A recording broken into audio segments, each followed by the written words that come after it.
East Hampton Town Board, we are live. Good morning, everyone, and welcome to the October 3rd work session of the East Hampton Town Board. Carol, would you please read the roll call? Councilmember Burke-Gonzalez. Present. Councilmember Lease. Present. Councilmember Overby. Here. Councilmember Rogers. Present. Supervisor Van Scoyac. Present. Please join me in saying the Pledge of Allegiance. I pledge allegiance to the flag of the United States of America and to the republic for which it stands, one nation, under God, indivisible, with liberty and justice for all.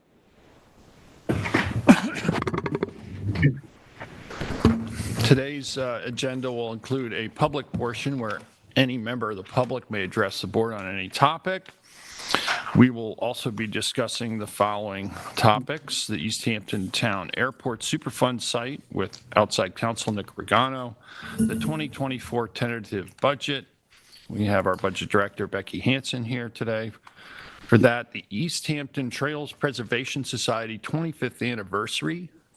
Members of the East Hampton Trails Preservation Society will present the draft stretch code, energy code with Samantha Klein from Natural Resources and John Jelnicki. Ordinance enforcement update with our ordinance director, Kevin Cooper, followed by liaison reports and resolutions. We do have a few resolutions today, but first, I am proud to announce that today that the long-awaited Fire Island to Montauk Point project, otherwise known as FIMP, for the Montauk Downtown Beach has been awarded and is scheduled to be completed before the summer of 2024. Awesome. The project start has been accelerated by at least 1 year following successful lobbying efforts by myself and town staff. Councilman Lease also among them as the Montauk liaison. This work was included in part of the emergency work being done at Fire Island, Moriches Inlet. The work in Montauk is approved and authorized as part of the Fire Island Moriches Inlet contract, which was awarded to Great Lakes Dredge and Dock Company on Friday. After completing the Fire Island work, it's expected to take several months. The contractor will move to Montauk. Approximately 450,000 cubic yards of clean beach-compatible sand will be dredged and pumped from an offshore borrow site on Napeague and offshore and placed on the beach just east of Surfside Place along that beach to the Benson Reserve on the west end. It's, I think, around 5,200 lineal feet. The downtown beach replenishment is the latest and intermediate step in the town's overall coastal strategy on which I've worked for the entirety of my 12-year tenure. This is an important milestone in the implementation of our coastal policy and hopefully will provide enough protection to complete the long-term resilience goals, sustaining Montauk's vital economic contributions and recreational attributes. This is a project that was begun when I was 1 year old. Just to give context, the federal government's been working on this study along Long Island coasts to make it more resilient. The most recent push in that project came after Sandy, when we saw what those storm potential is and the impacts. And as a result of that, we were able to get included into that Fire Island Montauk, which actually was not part of the original reformulation study. Yeah. So we're very pleased to be at this point, and again, hopefully it will give us enough breathing room to be able to implement some of our longer term strategies of coastal adaptation.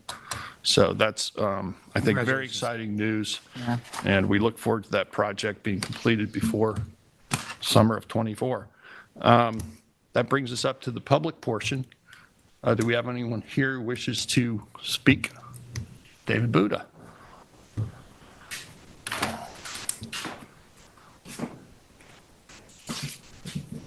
Morning, David.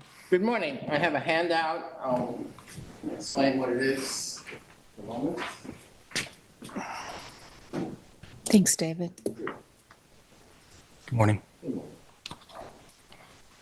Morning. Thank you. Thank you, David.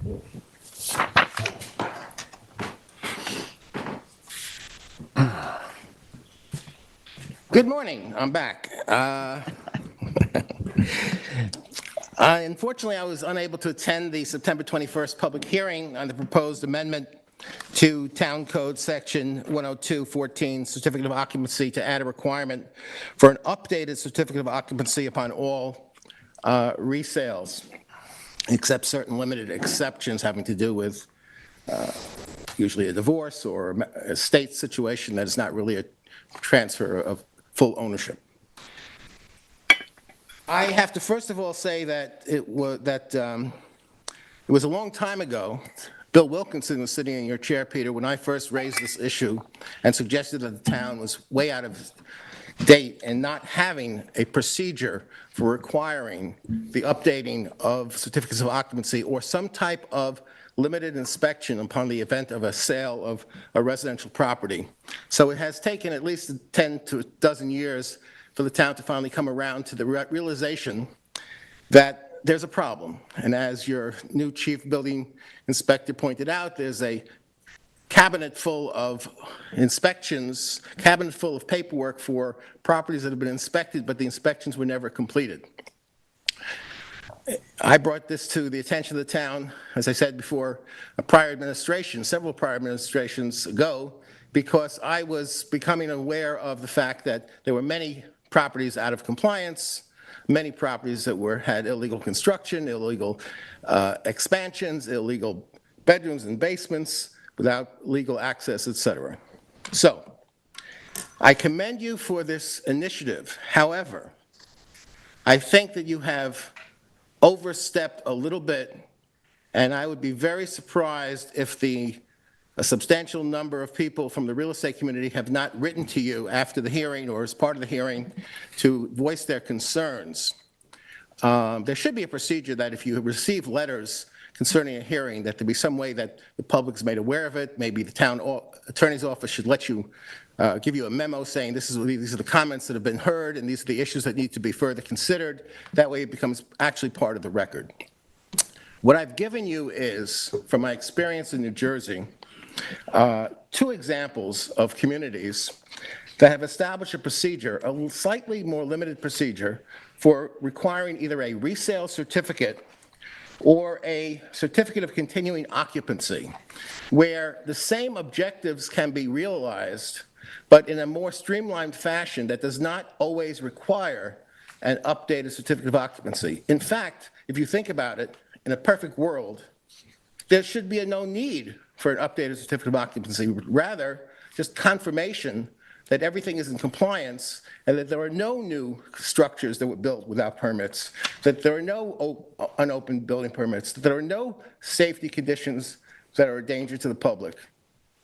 So if you assume that the house that's being sold is more likely than not to be in compliance, then you really need to develop a situation that finds those properties that are out of compliance and then applies the updated certificate of occupancy requirement to those, because they will take time and effort to obtain the building permit, to close it out, to obtain the natural resources special permit, to obtain the clearing, resolve the clearing, over-clearing problems, etc.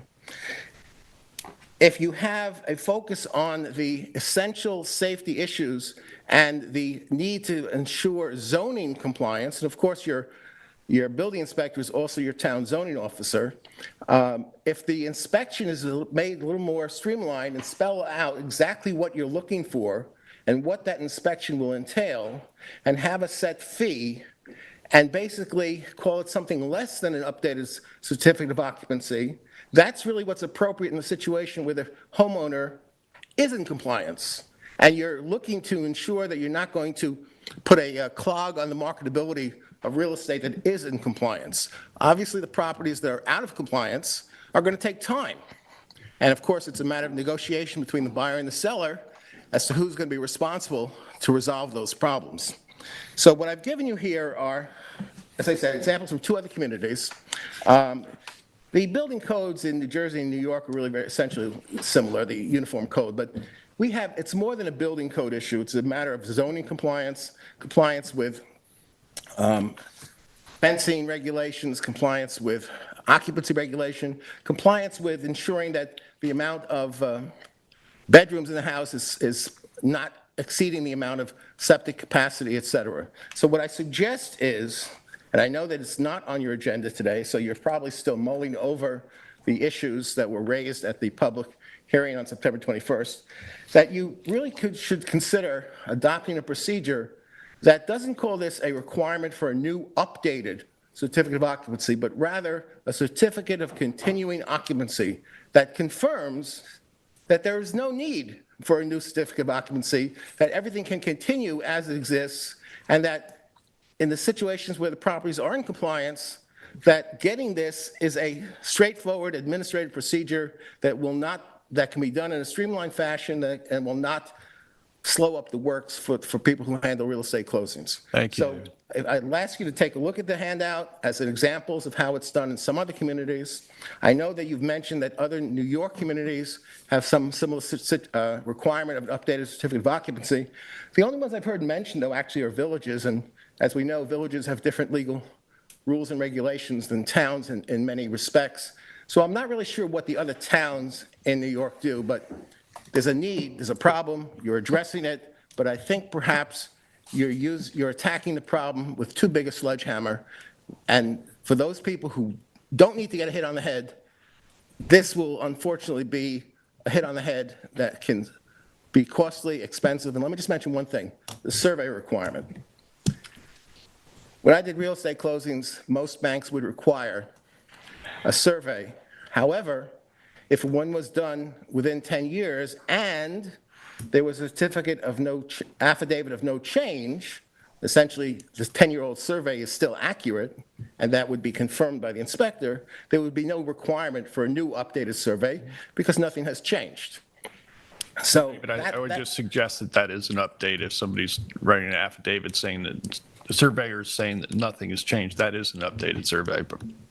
No, actually, the certificate of no change, the affidavit of no change is symbolic usually by the homeowner. And obviously, it would be confirmed by the inspection. I don't know if we'd want to accept that. Well, that's how it's done in certain I understand, David, jurisdictions. but I think we're going to take our own approach to this, given the information, background, and history of what we're seeing. Right.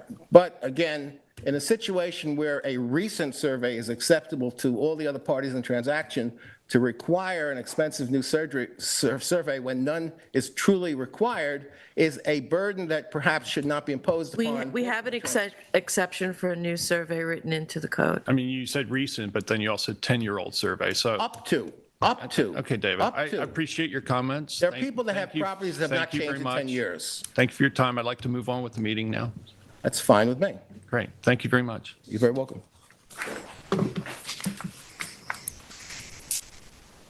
Anyone else wish to address the board here? Do we have any callers in public comment? Yes, we do. Give me a second and I'll unmute right now. Thank you. 1 second. Hello, caller ending. Oh, there you are. Hey, you're on the air. Hi, this is David Freudenthal. I'm the chair of the board of Concerned Citizens of Montauk, and I just wanted to add congratulations to the town for the announcement of the 450,000 cubic yards of sand for our downtown beaches. This huge milestone.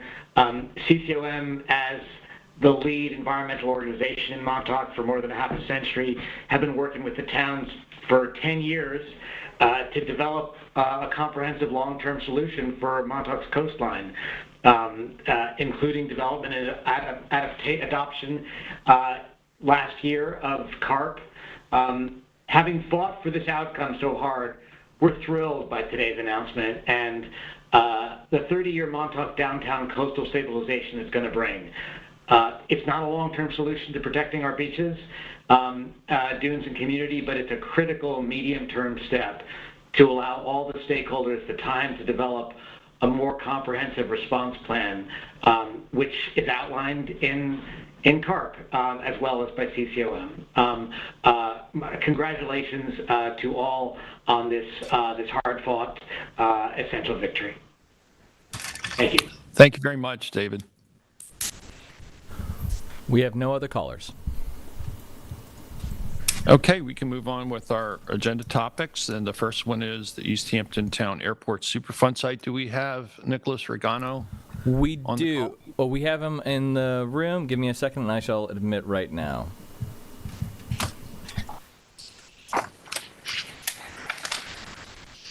And I believe we also have a PowerPoint presentation. I don't know if he'll be presenting that. He'll be. Okay, Mr. Regano, you are in the room. I am. Thank you. Good morning, Nick. How are you? Good morning. How are you? Thank you for joining us today. Sure. So we've asked Nick to come today and just give us an update on the East Hampton Town Airport Superfund site. This had come up when I was covering the Wayne Scott CAC, and there were some inquiries about where we stood. So I thought it would be helpful to have Nick come and give us a status update. Sure. Thank you very much, everybody, for having me today. So as Kathy mentioned, I am counsel to the town of East Hampton with respect to the Superfund site that's known as the Town of East Hampton Town Airport. And I'm going to share my screen to allow the presentation to proceed. Just give me 1 second. Screen is up. Can you see my screen? Yep, perfect. You're good. Okay, great. All right, so this presentation is all about the Superfund site and where we are.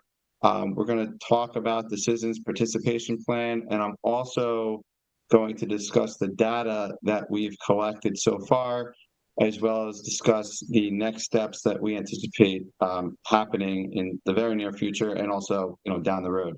This is obviously a very long process. It's going to be underway for, potentially 5-10 more years.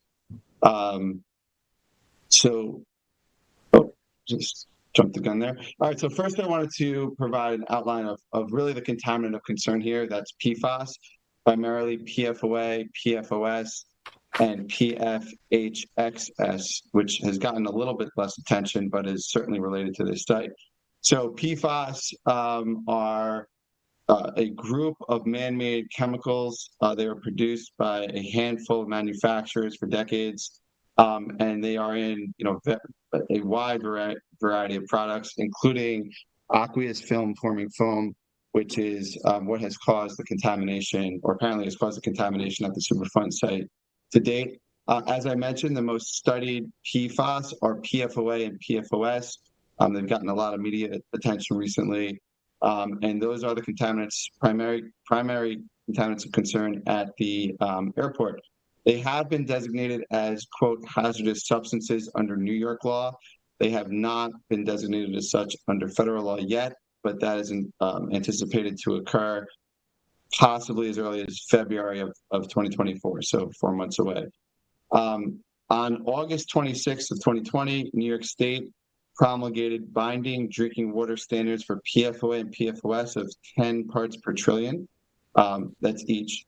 So 10 parts per trillion for PFOA and 10 parts per trillion for PFOS.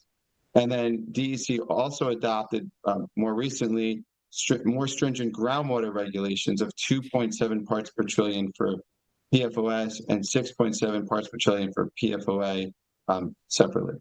And those levels are very, very low. They're some of the lowest levels for any contaminant. We could talk about a drop in think about a drop in an Olympic-sized swimming pool. That's probably doesn't even get you to these levels. You probably need a lot more water with that single drop to get you to these levels, just to kind of put a picture on and an image as to how low these levels are that DEC is regulating to. In addition to the potential federal designation of PFOA and PFOS as hazardous substances, EPA has recently proposed federal drinking water standards for them of 4 parts per trillion each, which is obviously lower than the New York State drinking water standard. So if EPA's drinking water standard becomes law and is promulgated, which is anticipated, those would be the new standards in New York and across the country, because they are lower than New York standards. As I mentioned, PFOA and PFOS and other PFAS chemicals have been used or found as a result from the use of AFFF, which is aqueous film-forming foam.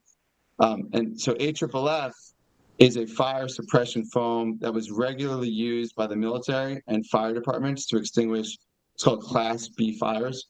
Those often are fires that involve jet fuel. So across the country, airports were actually required to purchase this foam and store it on site by the FAA. And that's why there's so many airports that are having this same problem that East Hampton is faced with now, because this foam was required to not only be purchased and stored on site, but also be used on site for training, equipment testing, and of course would be used regularly in response to crashes and fires at airports and in surrounding communities. The foam contained initially, 20, 30 years ago, significantly higher levels of PFOS in the foam. As of 2002 and later, it transitioned to a PFOA-based foam. And then starting around 2016, they really backed away from PFOA and started using other substances. With the foam, especially the PFOS-based foam, let's call it 30, 40, 50 years ago, a constituent PFAS chemical known as PFHXS, which I mentioned, was also contained in the foam. So what we're seeing often at these sites where AFFF was used was a combination of PFOS, PFOA, and PFHXS, and that is exactly what we've seen, and we'll see it in the data later, at the airport to date. Of note, I just want to mention that, and I think I also mentioned it later in this presentation, that the town of East Hampton, to our knowledge, never purchased, used, or stored foam at the airport, or to our knowledge anywhere else within the town. This foam was used by fire departments, and the fire department that whereby the airport is in its jurisdiction is the East Hampton Fire Department, which is owned and controlled by the Village of East Hampton. So when the contamination was detected in private wells, what did the town do? So first off, in 2017, Suffolk County Department of Health Services sampled private wells in Wayne-Scott that were generally considered to be down gradient or downstream in the direction of groundwater flow from the airport. And Suffolk County found PFOS and PFOA contamination. At the time they did the sampling, there were no, as you mentioned previously, there were no drinking water standards, right? Because New York State didn't promulgate its drinking water standard until 2020, and EPA still has not. But at the time, EPA had what's called health advisory of 70 parts per trillion, so higher than the drinking water standard now. And Suffolk County Water Authority found some private wells to have exceeded that level. So as a precaution, the town really nobly and immediately acted, really testament to the town board. As a precaution, the town of East Hampton offered bottled water to property owners in the private well survey area. All property owners, not only property owners with affected wells or known to be impacted wells, because I never knew if another well would be impacted. And then within 2 months, like pretty much right away, the town began discussions with Suffolk County Water Authority and ultimately agreed to pay for the extension of the public drinking water main. That was a unprecedented project. The water main was extended 9 miles throughout all of Wayne-Scott, and it allowed all property owners in Wayne-Scott effectively to connect to the public water main to get off private water and get water from Suffolk County Water Authority, which was not found and has not been found, the well at issue, to have PFOA and PFOS running through the taps. So Suffolk County Water Authority does a good job in sampling water regularly and ensuring that all the water meets standards. So the town continues even to this day to work with Wayne-Scott residents to connect to the water main to the extent it hasn't, an individual property owner hasn't done so to date. And the town is also operating at every step of the way in accordance with DEC's direction, oversight, and authority. So the town only acts now with direction of DEC. So if the DEC tells the town to do something, the town does it. And to date, the town has found that, DEC has found that the town's actions have been necessary and appropriate. That includes providing bottled water, extending the water main. Also, there was instances where the town agreed to pay for point of entry treatment systems on wells. Actually, I think DEC also did that as well. So the town has really done everything possible to ensure that any threat of human health has been mitigated here. So let's talk about the Superfund site itself. So the Superfund site is actually 3 different properties. It's a portion of the airport. Generally, if you think of the airport, the northern and northeastern part of the airport has been designated as part of this site. The remaining portion of the airport is not. So think about the North Field, the terminal area, in that vicinity. That's where the Superfund site is, and we'll get into aerials in a little bit. In addition to that portion of the airport that's a Superfund site, the fire station on Industrial Road that is whereby the East Hampton Fire Department is a tenant is also part of the Superfund site, and also the fire training facility, which is also on Industrial Road. I'll call it diagonally across the street, southeast of the fire station, is also part of the Superfund site. So DEC designated these 3 properties as a single Superfund site, which makes it a little complex, but we're working with them, and we're proceeding best way we can. And so what they did was they designated it as a Class 2 Superfund site solely due to PFOA and PFOS detections in soil and groundwater. Before they did designate this site, the DEC did what's called a site characterization via one of its contractors, and actually did sampling in soil and groundwater and found PFOA and PFOS at levels in which they deemed warranted further investigation and potentially remediation. And that's why they designated it. So to date, what we found was that all the contamination has been caused by East Hampton Fire Department's use and storage of AFFF in response to fires or crashes and training. And in compliance with law and DEC's request, the town agreed to sign a consent order with DEC requiring the town to investigate and remediate all the contamination at and emanating from these properties. And notably, in connection with that investigation to date, we haven't only looked at the PFAS chemicals, but we've also sampled for really the full suite of constituents that anyone can sample for. And what we've really found is that this is in fact a PFAS site only. There's no other contaminants that to date warrant further investigation. So really what we're looking at is PFOA, PFOS, and PFHXS as the primary contaminants of concern. So the town obviously internally doesn't have the capacity to do this sampling. So what the town did was they hired my firm and they hired FPM Group, who I view as one of the best environmental consulting firms on Long Island. The town uses them regularly and rightfully so. They're a truly great environmental consultant.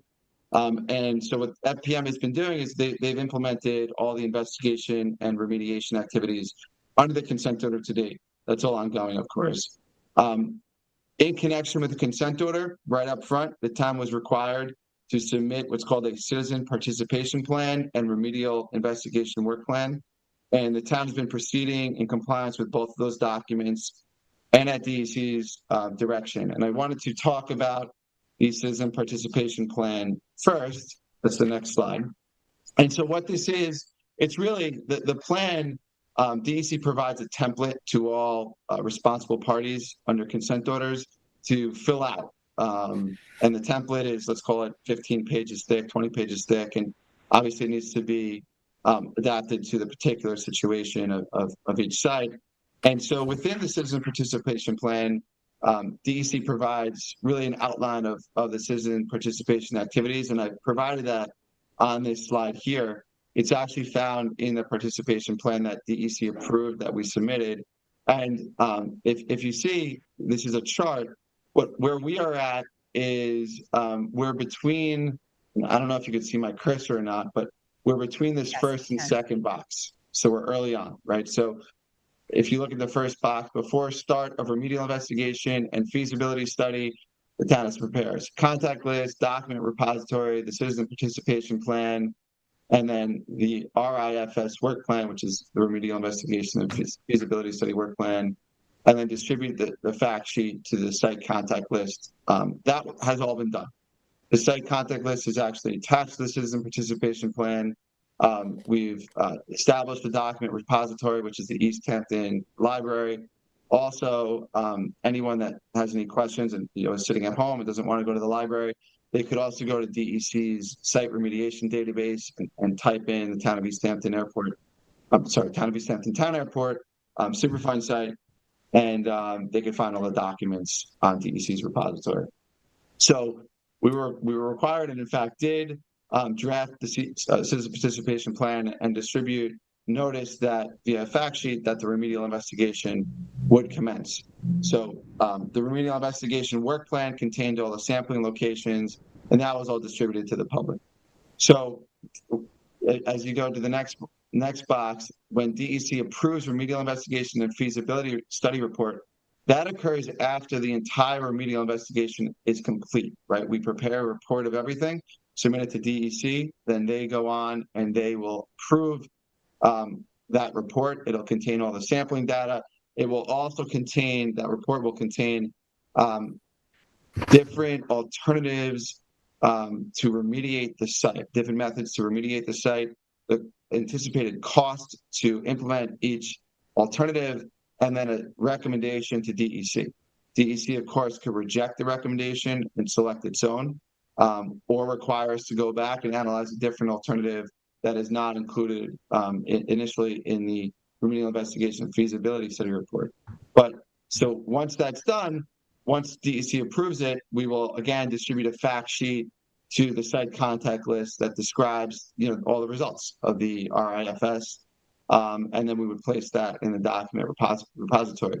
The next step after that is that DEC would release what's called a proposed remedial action plan. So what DEC will do is they'll take the feasibility study report, which analyzes all the remediation alternatives, and they will select the remedy, and they will publish the remedy, selected remedy, publicly, and that will be placed in the document repository, and a fact sheet again will be distributed to the site contact list.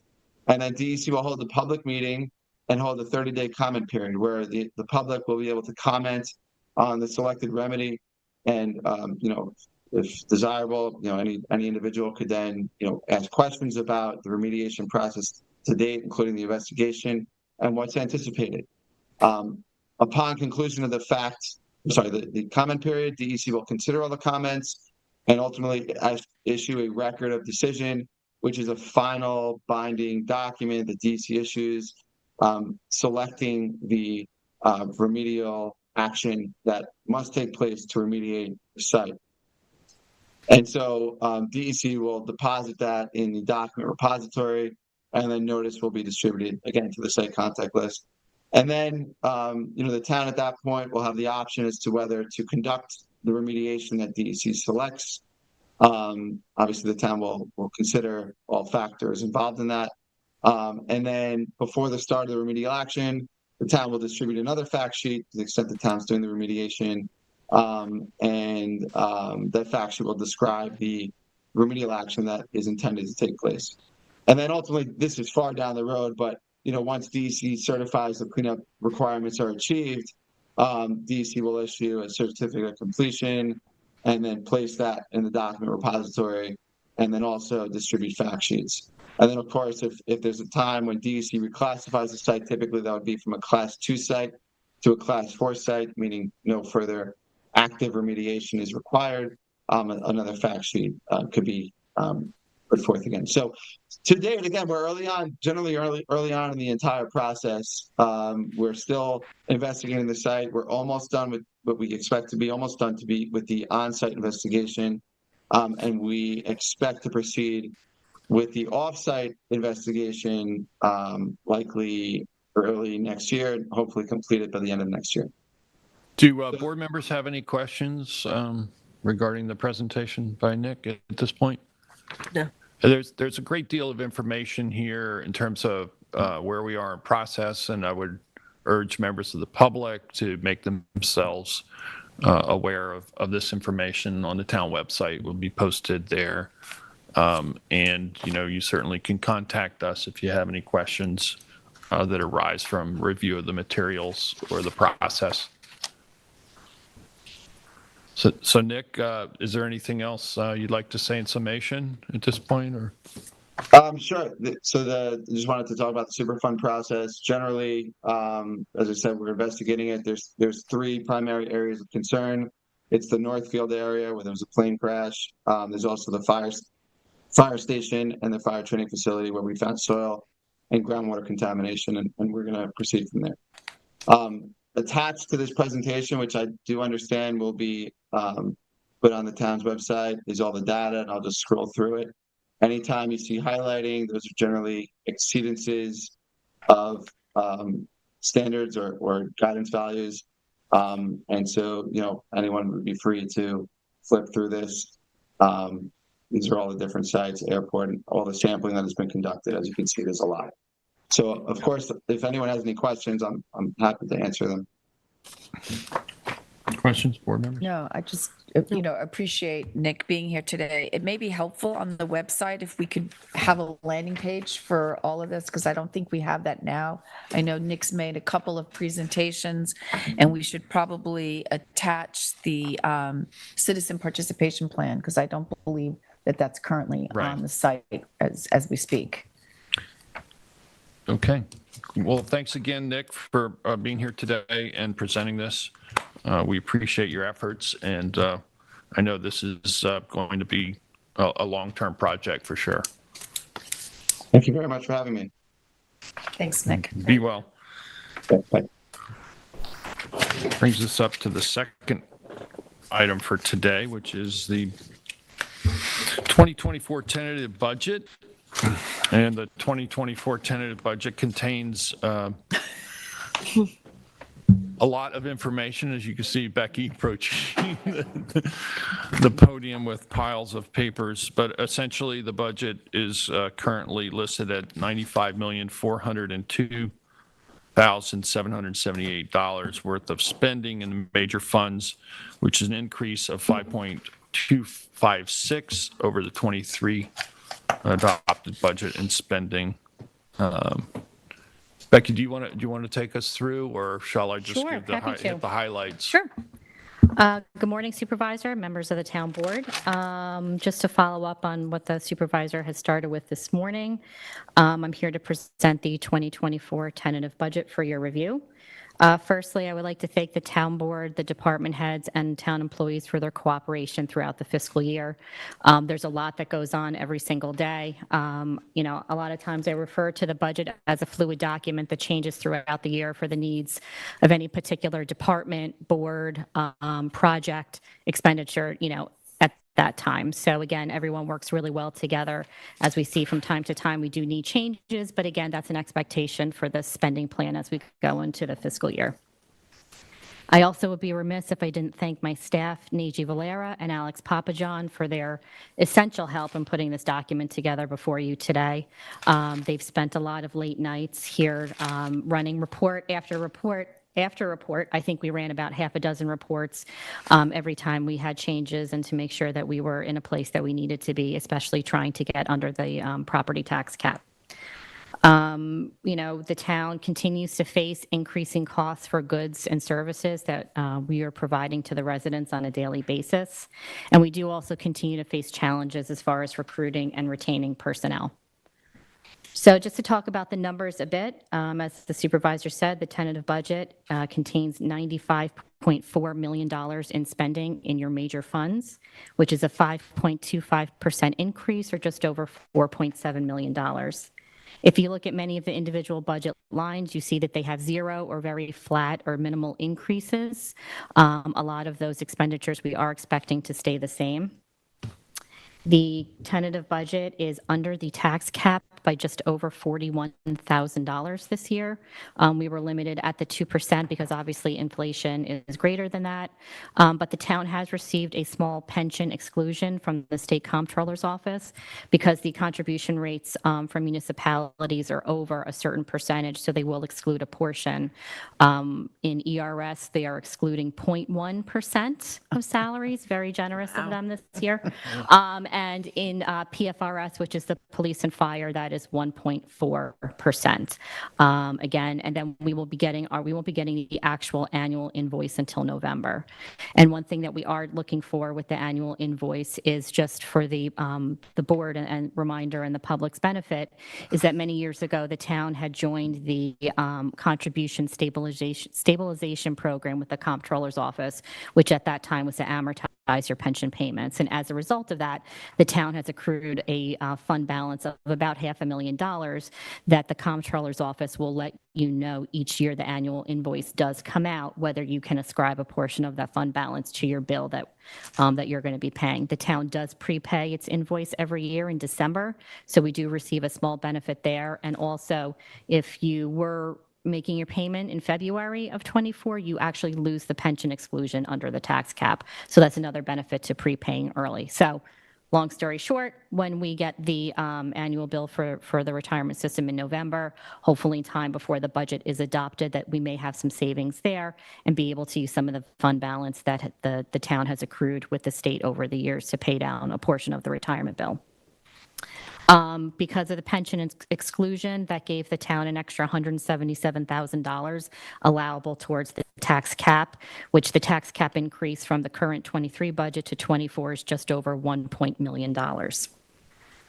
And just a reminder also for the town, the public's benefit too, is with the tax cap, people have to remember it's not just the town's major funds that are under the tax cap, but it's also the special districts that you're levying the taxes for too. So that's all of our street lighting and also all of the fire districts. So the fire districts are not independently subject to the tax cap. Their budgets are subject to the tax cap under the town's budget. So we also have to monitor that as well. As you know, we have had this year, we had one district that is seeking to expend more funds on equipment, fire trucks, so that does increasing their budget by about 9%, their levy. So we always have to monitor the special districts contracts too when it comes to the tax cap. And I don't think people fully understand that again, we're not just talking about the A fund, the B fund when we're talking about the tax cap, but also the special districts as well. Tax rates have increased 1.6% as proposed for those living outside of a village, and those inside the village, the rate is increasing at 7.9%. The current equalization rate is at 37%, which means a house that has an assessed value right now has a market value of just over $1 million, which is, however you want to look at, the current equalization rate for the 23 budget was 45%. The assessed value for $4,000. Yes, the assessed value of $4,000. The market value is just over $1 million. $1,080,000. Right, which, under 2023, we're at 45% equalization. That same $4,000 assessed value, your market value was $890,000. So you can see what a change and how the fluctuations of the market have really affected, obviously, how we're assessing properties and now what their new market value is. So if you are living outside of a village, your taxes are proposed to increase to $21.29. And those inside the villages, we are looking at $40.14, which again, to use an everyday analogy, if we say to the public, how many gallons of gas are you able to get for that $21, that $40? I think people will realize that really the town is able to provide a multitude of services to them for really a very small proposed tax increase.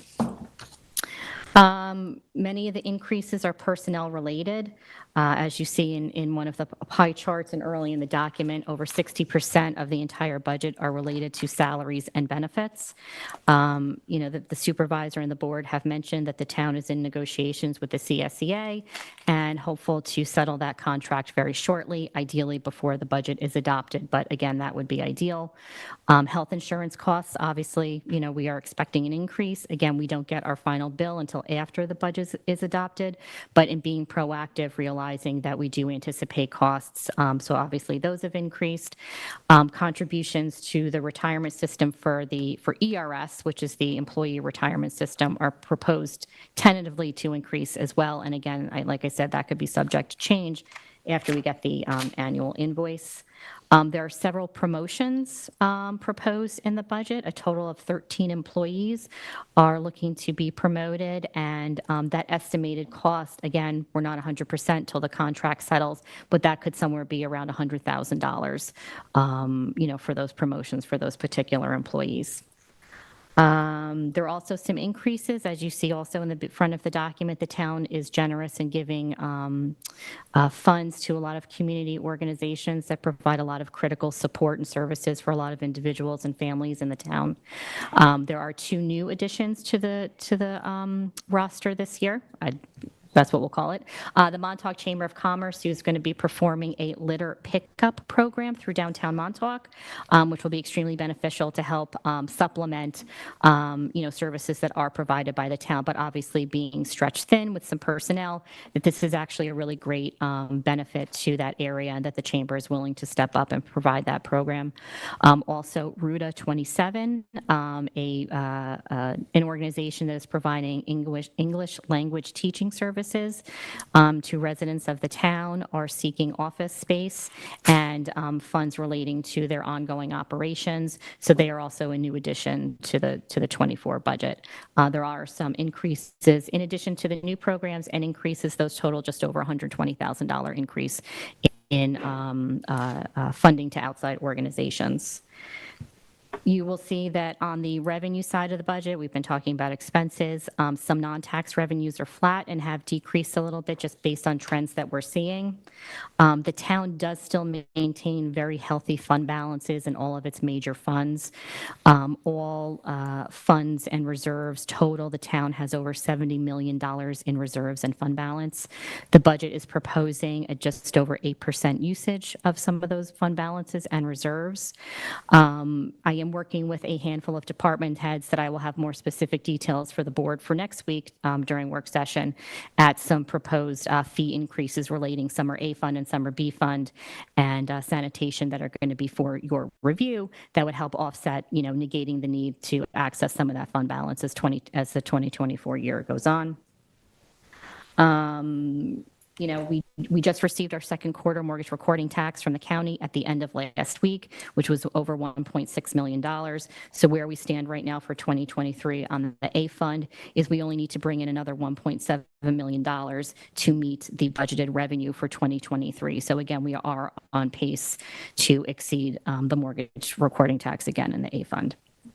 And also last week, the State Comptroller's Office received they released their annual fiscal stress scores for municipalities, and the town of East Hampton, again, has received a no designation score, which is actually a really good thing.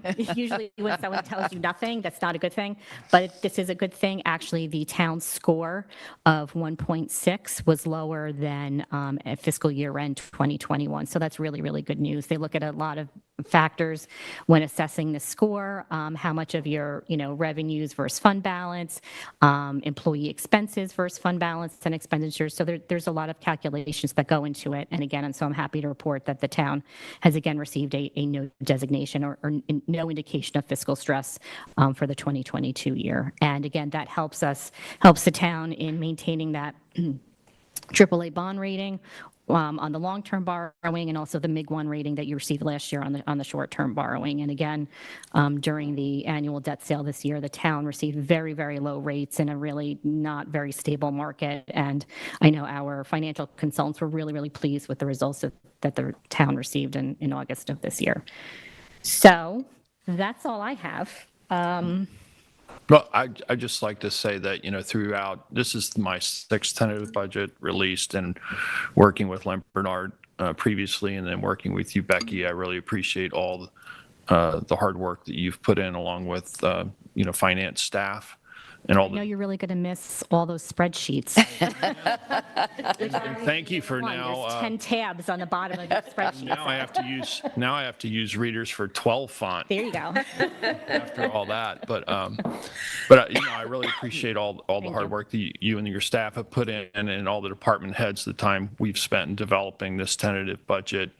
This is the point at which town board members can then take a look at the budget, and if there are particular changes that you all would like to see, there is some flexibility. As you said, right now the budget's about $41,000 worth of cap space, but obviously if you subtract something, you could have more money to work with. I think this budget, really is quite sound financially, and it will add to our our very long history now of sound financial management. And I really appreciate, the support that the board has given to this effort to make sure that town's finances are really solid. And that's where we are right now. And I expect that will continue years to come, given that we have such great staff to work with and really solid town board members. So again, I thank you all. Are there any specific questions or comments? Yeah, I just have one. I'm still going through the budget. It's a 302-page document. Yes. I just had one request. I was talking to Diane Patrizio, our Director of Human Services, and the Montauk Community Senior Nutrition Program. We've given a grant to them for years, longer than the 10 years I've been here. This current year, it was $120,000, and they're struggling because of the cost of food. So what they're asking, and they're going to be making some budget modifications because they were without an executive director for a while. But I'd like to see if we could add another $10,000 for 2024 to cover increased food costs, and that would take the total grant to $130,000. Yeah. I'd support that. Okay. Yeah, they serve, just for folks to know, they serve about 350 meals a month to the 60-plus community. It's over 4,000 meals a year. They do it on a very tight budget, but we all know when we go to the grocery store what it costs to shop nowadays. I've discussed a bunch of this with Becky already. Still deciphering through it, so I'll get some more information out to the board. But overall, I think one of the resounding things that you'll see here is the substantial wage increases that we are trying to work with the CAC on for the staff of the town right now.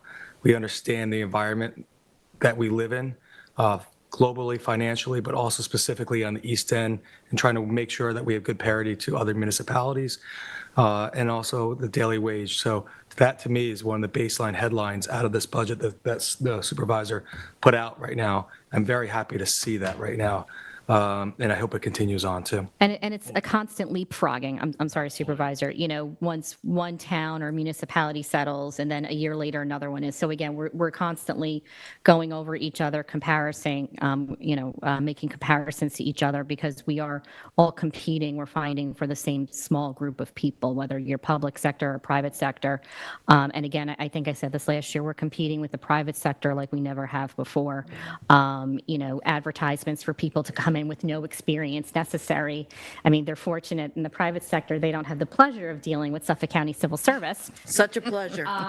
Where you need experience to do every single title at some level, even, one of the lowest level titles that is out there. So again, and that's something that we can't always compete with, and realizing that in the ways that we can, and that the town can be productive and assist their employees. I think the town is making an attempt to take really great strides with that respect. Yeah, again, we do hope to settle the CSEA contract. There have been really positive negotiations, and I think, both sides are in agreement as to the situation that we're in, and the need for us to, continue to be competitive within our local markets. We have some particular challenges with regard to our geography. We live at the dead end road, if you will, the cul-de-sac, and there's virtually, one way in, one way out. And because it's such a linear geography, that makes it very difficult for the commute. And we all know the housing crisis and then the exorbitant cost of housing here has really impacted it. So we're cognizant of the need to stay competitive. And, I would commend the board for, last year, we responded to try to remain competitive mid-year in the face of inflation. We added supplemental payments and increased, but we're going to continue to have to be competitive. And we think we're on pretty solid ground to do that. But as you said, it's an ongoing process, something that will be there beyond this year's budget as well. Okay. Any other No, particular I just item? want to, again, thank you and your staff for all that you've done and all the time that you've put in.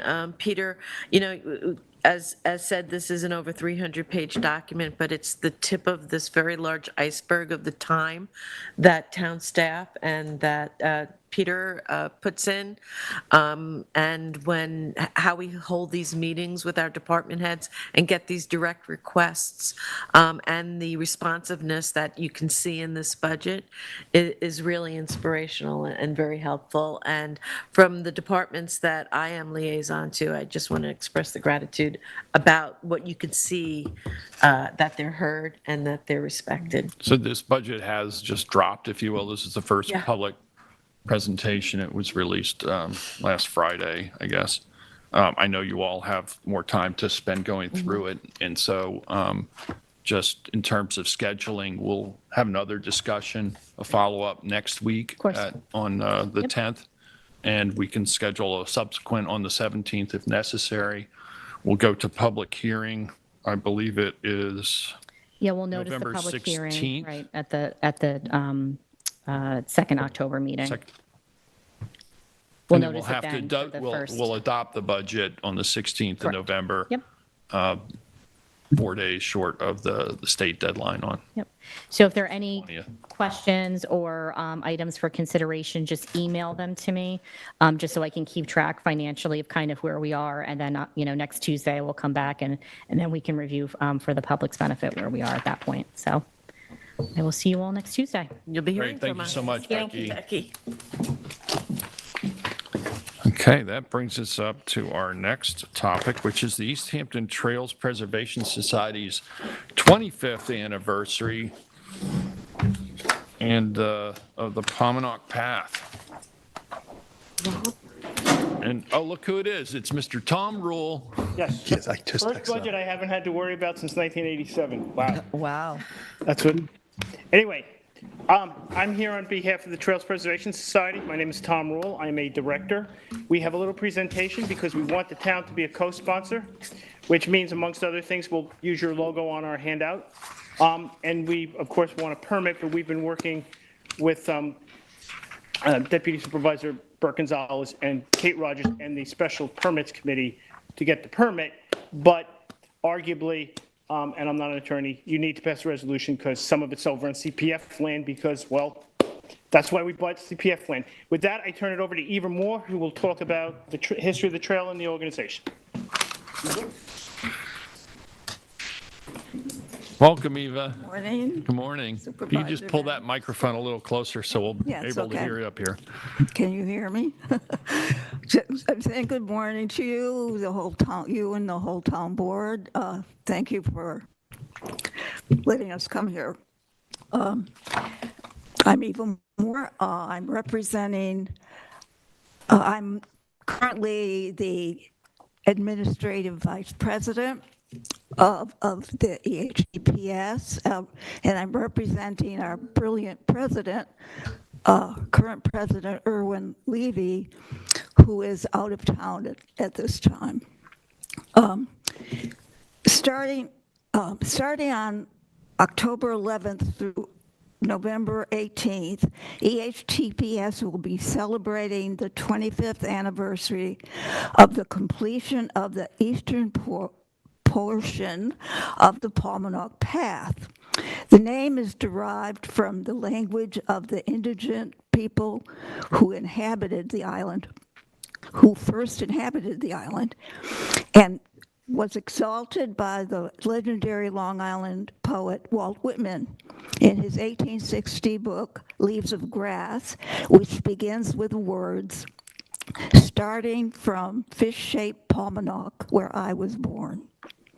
The word means the island that pays tribute, referring to the island's role as the main source of shells used to make wampum to pay tribute and taxes to other tribes.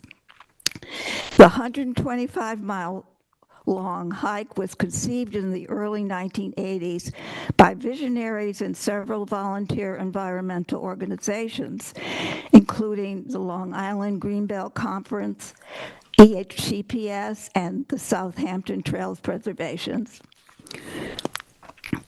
To showcase its diverse landscape. The Palmanock Path, and I just learned this, was suggested, the name was suggested by our very own well-read Rick Whalen. I just learned that.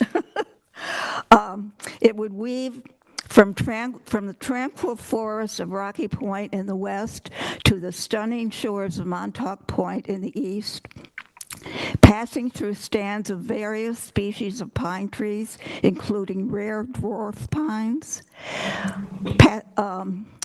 hardwood forests, glacial hills, and kettle holes, vernal pools, swamps, freshwater wetlands, grasslands, beaches, and bluffs. Plans for the East Hampton portion of about 46 miles began in 1966 during the presidency of Richard Lupaletti, with a target date for completion of 1998 to coincide with the 350th anniversary of the town's founding. Preparations under the leadership of Vice President of Trails Planning, Mike Bottini, began that January. Over the 9 months, maintenance teams did the hard work of clearing challenging terrain, wetlands, thick grasses, and around enormous glacial erratics. The project was culminated in October with 4 days of inaugural hikes and a gala ceremony. Speaking for Irwin, I want to thank the town board for your quick response to our request for permits and for allowing us to publicize the anniversary celebration at this televised meeting. Now I'll turn the mic back to Tom Rule, who will be conducting a power presentation. Thank you, Eva. I think we have the PowerPoint ongoing while the speakers are here. Carol Andrews is going to talk about the efforts now to clear the trails. We're clearing part of them. Andy Drake will also talk about the town's efforts because the town clears a large amount of the trail.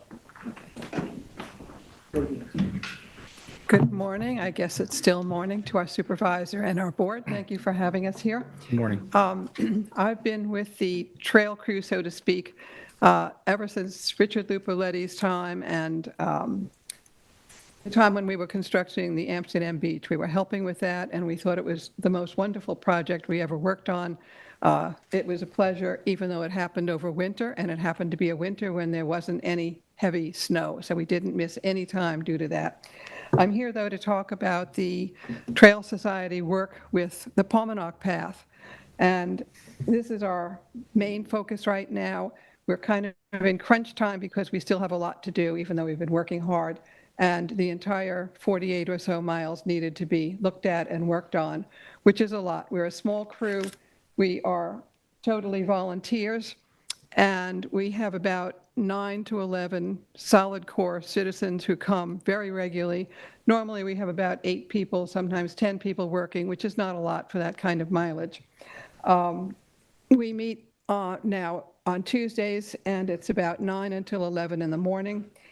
We all know where to go because we get an email during the weekend and we know where the new destination is going to be. So that part works out very nicely. Our mission is generally to try to keep the trails in East Hampton Township open and available for anyone who wishes to walk on them. The difficulty is that the township itself, we've told, has almost 250 miles of trails. So you can see that the 10 or so of us are really stretched very thin trying to keep things going.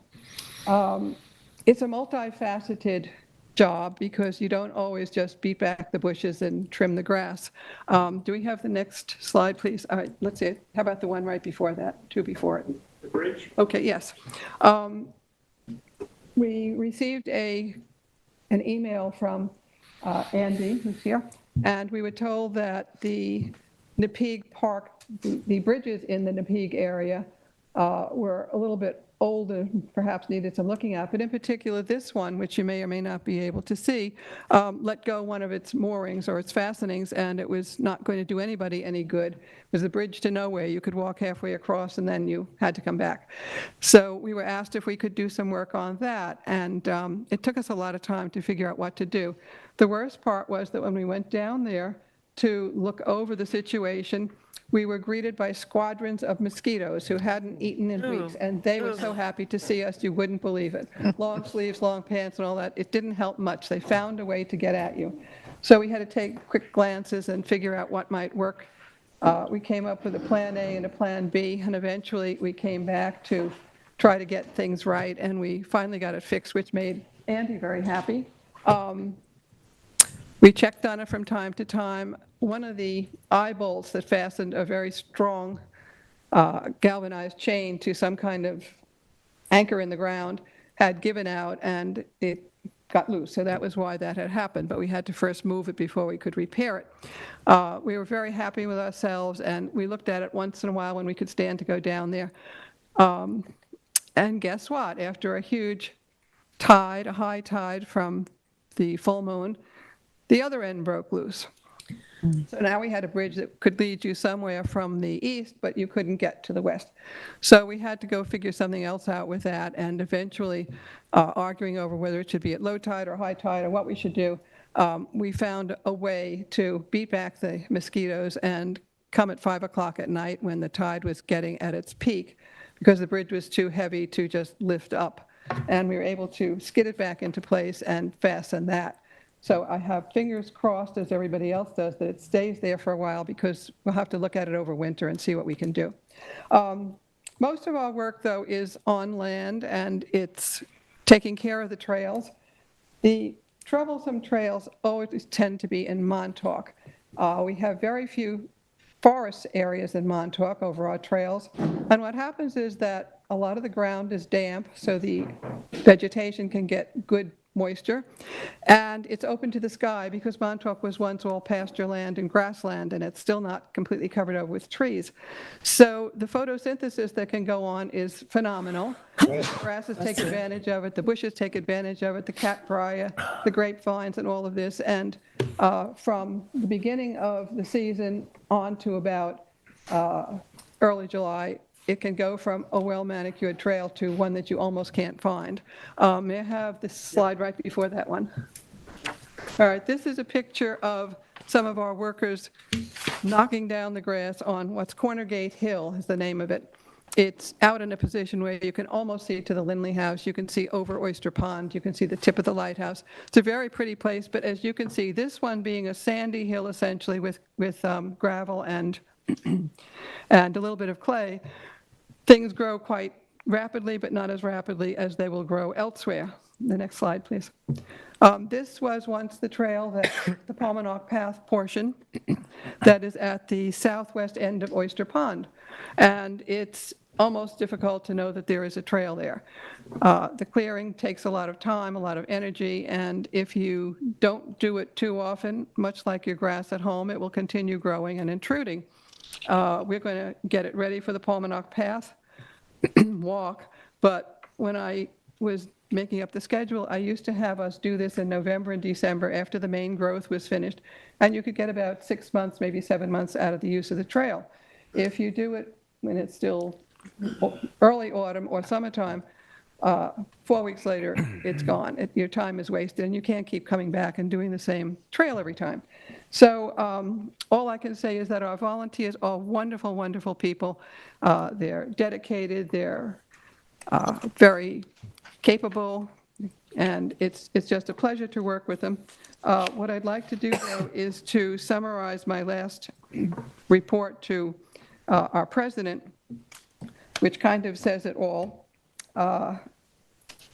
To the many workers who spent extra time and effort finishing up sections or parts of sections of trails, or accomplished tasks such as removing countless downed trees, which Tom and Mike are still working on, reinforcing a rickety bridge, blazing the trails with new and better seen directional designs, Putting in new signposts for directing hikers where there's no tree available to use, hauling or repairing machinery for every session, and removing 2 dead deer from the trails. We thank you all for your efforts. So that gives you an overview of what we're doing. We're still working very hard. Some of our members asked us if we could work a second day a week, even though they're not getting paid for any of it and never expected to be. So we took on Saturday as well, and with the extra day that we've been putting in, we hope that we're going to have everything as nice as possible for the celebration. Thank you. Great, thank you so much, Carol. Just mention, none of that's town property. Right. Oh, I have to tell them. And if you see a bunch of people gathered at the roadside wearing our orange hats with the embroidered symbol of our Trail Society, you'll know it's us getting ready to go out on the trail. Thank you. None of those are town property, by the way. Right. And Understood. We don't have to worry about the town property, but indeed.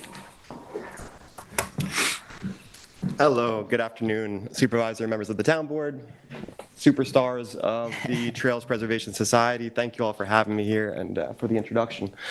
Again, I'm Andy Drake. I'm very grateful and lucky to work as Senior Environmental Analyst for the Department of Land Acquisition and Management here at the town, and Land Steward for our town preserved lands. And probably my favorite part of the job is working for our trails that go over town lands and also some county lands, which we have agreements over. As Carol mentioned, we have over 200 miles of trail in this town, believe it or not. The most important of which are the 45 miles that consist of Pominock Path, which go from Town Line Road in Wainscott to the Lighthouse in Montauk. I've personally gone from end to end on Pominock Path, Rocky Point to the Lighthouse 5 times in my personal time, both by foot and on bike. And I can say that we have the best of the best out here. It's just stunning scenery, good elevation gains, shorelines on both sides. Again, feel very, very lucky to help maintain that trail. Of the 45 miles that we have in East Hampton Town, it's about 18 miles that are on town lands that our department manages, Andy Gates and I. And the rest, we're very, very lucky to have Trails Preservation Society and some other municipalities taking care of the rest, but mostly Trails Preservation Society. I think the visuals say it best, but I think most of our trails would be closed up if it weren't for this awesome group. And thank you so much. Again, I love this trail, and thank you for putting this anniversary celebration together. And I'm excited to lead the second hike on the schedule. I'll be leading the hike from Northwest Road to Red Dirt Road on day 2, which is October 21st at 9:30 a.m. About 8 miles.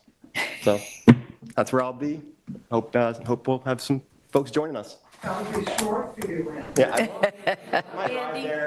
Andy, before you go, I just want to congratulate you on your arborist certification. Thank you so much. And thank you for taking that course. Thank you so much. It feels good. Andy and I put some time in studying, and yeah, we're happy to contribute towards that extra role to the town. Thank you. Thank you. Rick Whalen, the Vice President for Planning, is now going to talk about what we're proposing. We took the liberty of putting the town's seal on our draft that you're about to get. It's not presumptuous of us. We're hoping you'll come on as a sponsor and your seal can remain. Thank you, Rick. Thank you, Rick. Could we get it bigger? Yeah, let's seal the deal. I have to talk to my brother Charles about that. So good afternoon, Richard Whalen, Vice President of Trails Planning for the East Hampton Trails Preservation Society. We have a slideshow here. So first of all, I want to describe what we're proposing to do. The Pominock Path, as Eva indicated, was opened in 1998 in conjunction with the town's 350th anniversary. That's when we completed it. And so we're kind of reprising what was done in 1998 for the 25th anniversary of the trail.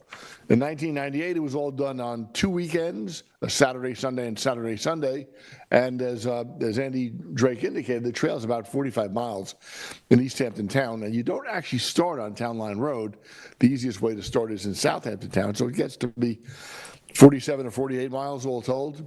So to do that in 4 days was a little daunting. So we scaled it back this time. So the plan is to do the approximately 48 miles of the route on 6 weekends, October 14th, 21st, and 28th, November 4th, 11th, and 18th. All the hikes will occur on Saturdays. Sunday would be a rain date if we need it. On each day, there will be 2 hikes on the full route. And then for those who are not up to an 8 or 7 mile hike, we're going to do a shorter hike on a portion of the Promenade Path. But, you know, those people won't do the whole route. What I want to say about that. So we're doing this in conjunction with the Hampton Hopper, which is providing bus service so that we don't have to have a caravan of cars going from the meeting place at the end of the hike to the start. So people will meet at the end point, board the Hampton Hopper, be transported to the beginning, and you hike towards your cars. That also limits us to 50 people per hike because the Hopper can provide 2 buses that only carry 25 people apiece. And it also works out because I don't know that we want more than 50 people on a single hike. It's a bit much to manage. We're requiring pre-registration because of that, the whole bus thing. So we don't know that we're necessarily going to have 50 people on a hike, but that's the maximum. And so people do have to pre-register. So let me go down. I'd like to go to the start of the slideshow, going back to Chatfield's Hole. So the Promenade Path in East Hampton is, as I said, it's about 45 miles long, and it connects most of the major parks and preserves within the town. And it shows off the incredible diversity, as Eddie Drake indicated, of all of our natural lands within the town. So here we'll start with upper left there is a shot of Chatfield's Hole. So if you're coming in from Southampton, probably the first really significant natural place you come to is Chatfield's Hole. That's a pond on Toulouse Water Road. It's within the Chatfield's Hole Preserve.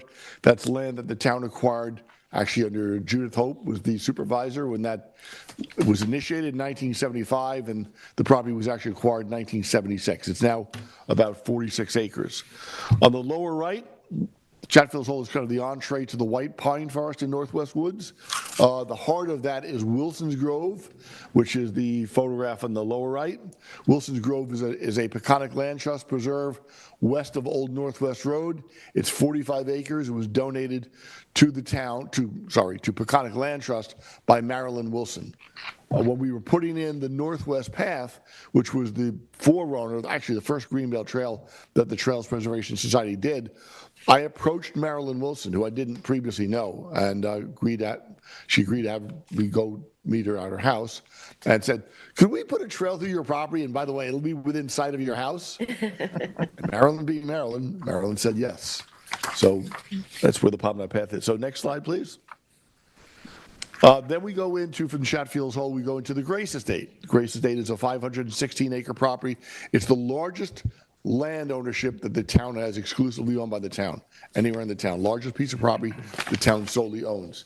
That was acquired in 1985 after a public referendum. You'll see it's a little hard to see in the photo, but the blaze on the tree off there on the right, the vertical white blaze, that's the Promenade Path, like the Appalachian Trail blaze, and the yellow triangle is the Northwest Path. Next, please. That wouldn't be the, yeah, I guess, well, there's one before it, isn't there? Unless you skip one, no? Oh, you cut out some? Okay, so That might be my fault. I asked Tom to try to keep the presentation to about 15 minutes or so, I can go to whatever format. Take as long as you need. So first I should point out, all of the photos you're shown are in the fall, so it kind of shows what you're likely to see on the route if you're doing the hike. This is the Tambar Creek or Ilmar Ratsep Bridge. So the Promenade Path swings around the south end of 3 Mile Harbor. It crosses Tambar Creek, so you don't have to walk on Sokides Road. This bridge was built by the East Hampton Trails Preservation Society in 2000. It's 175 feet long. It was beautifully designed by Ray Harchin, who I know you all know, and we named it for Ilmar Ratsep. He was a longtime member of the Trails Society. He died in 1998. He was an Estonian immigrant, lived in East Hampton, married Eleanor Osborne. Next, please. Any more photographs? We do. Well, yeah, go there. So the upper shot. So we're jumping across Stony Hill and Nappig. Actually, on the right, lower right is Stony Hill. So Stony Hill is most of the area through which the Pompanock Path goes. There is owned by Peconic Land Trust. There are 240 acres that was donated to them by Deborah Carmichael and Elizabeth DeQuavis. I think I have that right. In 2003. The shot on the lower right, though, is actually the Baker Kettle Hole in Stony Hill, which is actually town-owned property. The town bought that in 2003, the same year that the land was donated to Peconic Land Trust. It's a beautiful, one of the deepest kettle holes in the town. It's a dry kettle, not wet bottom. So that's at the eastern end of Stony Hill. Beyond that, you go through Nappig State Park, where we're going to be dealing with a lot of, dead pitch pine trees this fall, and then into Hither Hill State Park. The upper left photo is beyond Hither Hill State Park. I do want to mention Hither Hill State Park since we're talking about anniversaries. Hither Hill State Park was created by Robert Moses in 1924, along with part of what is now Montauk Point State Park. That was in 1924. That means next year is the 100th anniversary. And Thomas actually pointed out it's the 100th anniversary really of the state park system on Long Island. So, and the upper left here, that's not directly on the Pompanock Path. There's a spur trail that goes out to what we call the Notch. That's looking east along the Hither Woods Bluffs at the Notch. That's not Rocky Point in the distance. Rocky Point is even further around there. All right, next, please. So when you leave Hither Woods, you'll go through downtown Montauk, the road walk in downtown Montauk, and beyond that, you get onto the right, what we call the Parkway Trail. The Route 27 through most of Montauk is in a right-of-way that's 275 to 300 feet wide. Official name, I think, is Montauk Point State Boulevard. Nobody calls it that. As you go east on the Montauk Point State Parkway, though, that's our necessary connecting link between the western part of Montauk, Hither Hills, Hither Woods, and the eastern part with Indian Field County Park and Camp Hero and Montauk Point. And it is surprisingly good. It's really, it's an interesting trail. At one point along the trail, you come into the open. That is what we call Rita Foster's Ranch. She called it Hidden Echoes. The town owned, that's a 17.7 acre parcel. The town bought the development rights on that property in 2004. Next. So we're not showing the Montauk Lighthouse on here? Or? We're turning that at the end. Okay. What we're showing now is Michael, who's going to come up here All and right. teach people how to register. Very good. Thank you, Rick. Hi, Michael Patrick. I'm a director, and we are trying to get 50 people on each of the hikes. There are 3 hikes each Saturday, so that's 18 hikes. We're maxing out at 50 each. As of last night, the most we had on any hike was only 9 people. So we'll obviously keep the town informed as we see these registrations. Our hope is to get 150 for each Saturday, 50 for each of the hikes. If we don't, we may consolidate the 2 long hikes into only 1 hike instead of having 2 hikes. It's very, very easy to register. Registration's open. It started this past Friday, the 29th of September. Anyone can go online just to our website, and you'll see a description of this celebratory hike and a link to the page where you can register. And we hope make a voluntary contribution. We're suggesting $10 per person per bus ride to help us with the expense of the buses, which are going to be about $7,500, and we don't have a lot of money. So we're asking people to make a contribution. We can't stop people from showing up and hiking. It's a public trail, but we are encouraging people strongly to come join us, to get on the bus, leave your car at the end of that hike so you can walk to the hike, and we're hoping for a very successful event. Any questions? If I could just jump in here. So Tom and Michael came to a special event meeting and presented where we were, interested in is where all the cars were going to park, that we're going to pick up the shuttle to get to the start of the walk. They've provided us with tremendous maps. They've been reviewed by the East Hampton Town Police Department, and we were all good with that. So we will be issuing permits for the 6 weekends, and my next ask is, like to see the town be a sponsor of this, and I think it's. We have to remember some people may be arriving together in a car. Right. So if we have, say, 50 people registered, we don't necessarily have 50 cars. Exactly. So keep that in mind. Yeah. Good point. Thank you. Thank you, Michael. So if the board is amenable, then we could put a resolution on for Thursday to make us an official sponsor of this 25th anniversary of the Palmanock Path. No, I think that's terrific, and I'm happy to have the town seal on this seal of approval, and compliment you all on all your efforts to keep the trails open and hikeable, passable for all of East Hampton residents and visitors. As has been said, we have over 200 miles of trails. I happened to be up in my loft the other day searching for some things, and I ran across the trail maps of East Hampton, and I had meant to get those framed, so I pulled them out, and it was kind of fun looking at them. As far as cutting the presentation short, Tom, you could have cut something else other than the pictures, but what I would say is, because a picture is 1,000 words, so. But in any case, to fill in those missing views, sign up for the hikes. Get out there and see it. It should be really spectacular with the fall foliage just starting to turn, especially in some of those lower lying areas already. I've noticed the swamp maples are starting to turn down in my neck of the woods. They're terrific trails. I've hiked most of the ones between Southampton and 3 Mile Harbor all through Northwest. It's my kind of home territory. But yeah, I'm very enthusiastic about what you guys do, and look forward to this celebration. So. Same here. So I know Rick and I, we've worked a lot on this with the Nature Preserve Committee.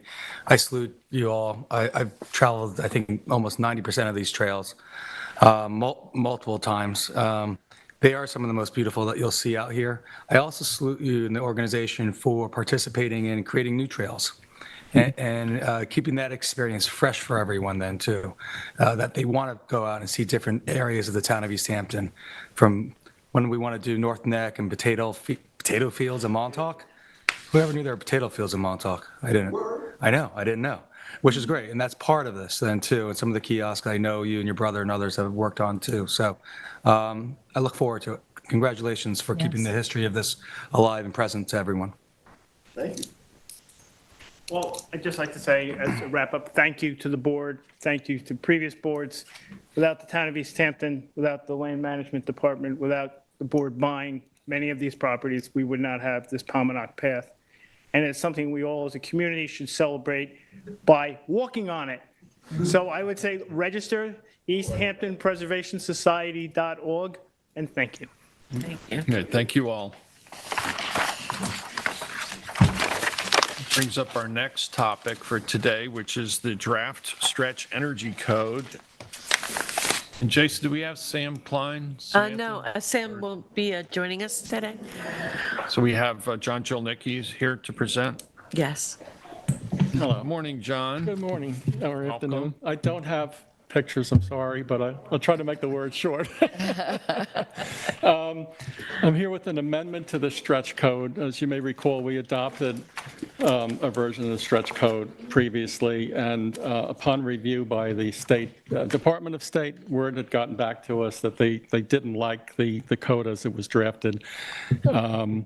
And in working on revisions with Samantha and others, I actually happened to go to a seminar with Tom Baccarella, who's actually been kind enough to come today.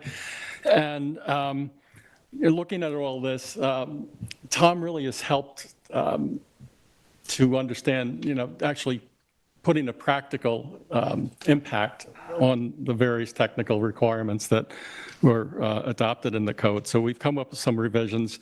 And basically, it's not a ton of change as far as language in the code itself goes.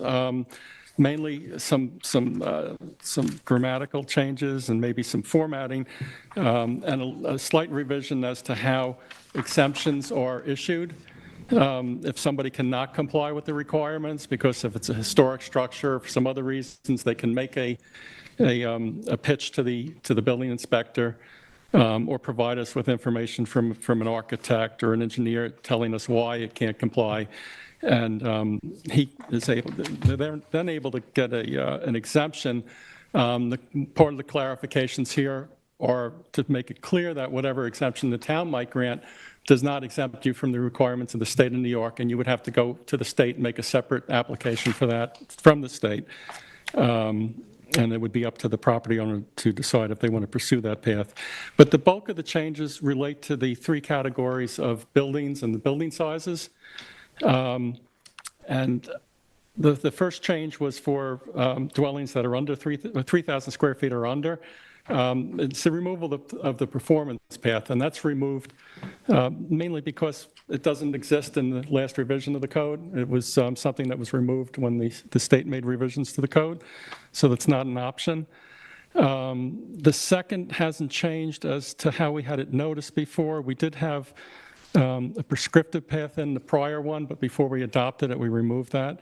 The big change is in the third category, which is the houses that are over 4,500 square feet, where we required that they meet the ERI ratings, but we also had a requirement that they also meet the prescriptive path, which is related to the building envelope. And Tom, I'm going to ask you if you could maybe explain that a little more. But basically, that was something that imposed a requirement that improved significantly increased building requirements as far as windows and other features that were going to, in some cases, exponentially increase the cost of construction. And one of the underlying requirements in the state law is that the cost of compliance be feasible and reasonable. And this appeared to have put us out of that category. I think that probably was the state's largest opposition to it. And we also, there was another change that talks about substantial reconstructions. And we're trying to make it clear that substantial reconstruction, you need to bring the house into the ERI rating that it needs to be in, but you don't need to go back into the untouched portions of a house and do any changes to that, because the state code doesn't require that you upgrade something that's not being, renovated or reconstructed. But you can leave that alone, and you can achieve the rating by implementing certain measures on the rest of the house that you're building, the additions to it, to bring it all into compliance with the ERI requirement. But I don't know, Tom, did I kind of sum it up okay? I mean, I know that you have some more information that's helpful. I was actually mostly here for questions, if there was any. Yeah, if you would just frame what the stretch code, it's an energy code, and what the ERI means. Well, just to back it up a little bit, we went from, East Hampton was on a HERS index code, which was proprietary just to the town. Which is a home energy rating Home energy rating system, HERS. ERI is still a HERS rating. It's just a fixed HERS rating to code. When the code was implemented, they actually took a 2016 version and they locked that and said it won't change for the whole code cycle. Whereas the HERS rating that we use, every 3 months it gets updated, they add new features, they recalculate. The ERI uses the US government's engine for calculation, and it's fixed.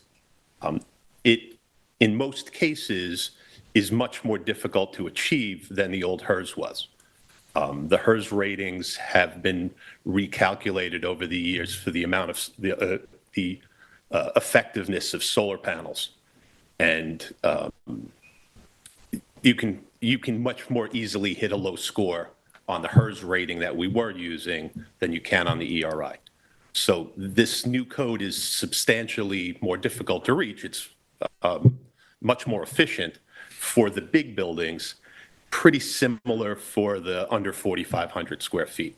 The ERI 50 as compared to a HERS 54, which is the change, it's a little bit tougher, not drastic, probably 10 or 15%.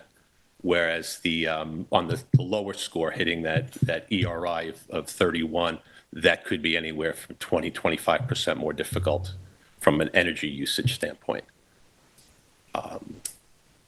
So basically, the idea behind the ERI or the HERS was that it looks at total energy use of the building, whereas New York State Code only looks at the envelope. There's nothing in New York State Code about equipment, efficiency of equipment, the heating, any of that. That's all covered by federal regulation. So you could build Under the prescriptive path, you could build a really good shell and put in electric strip heat and have an amazingly inefficient building. That's allowable because of federal code. So the ERI or the HERS index, it requires overall what the efficiency of the building will be. So the goal on the changes, the first was the big change was taking out the requirement of the shell. The over 4,500 square foot houses had to meet the shell requirement of prescriptive path. Basically, if you are already hitting an ERI of 31, the efficiency of the building is set. All that did is say that you had to do the most expensive, difficult way rather than the easiest, most efficient way. Like you mentioned, New York State Code specifically says there has to be a return on investment.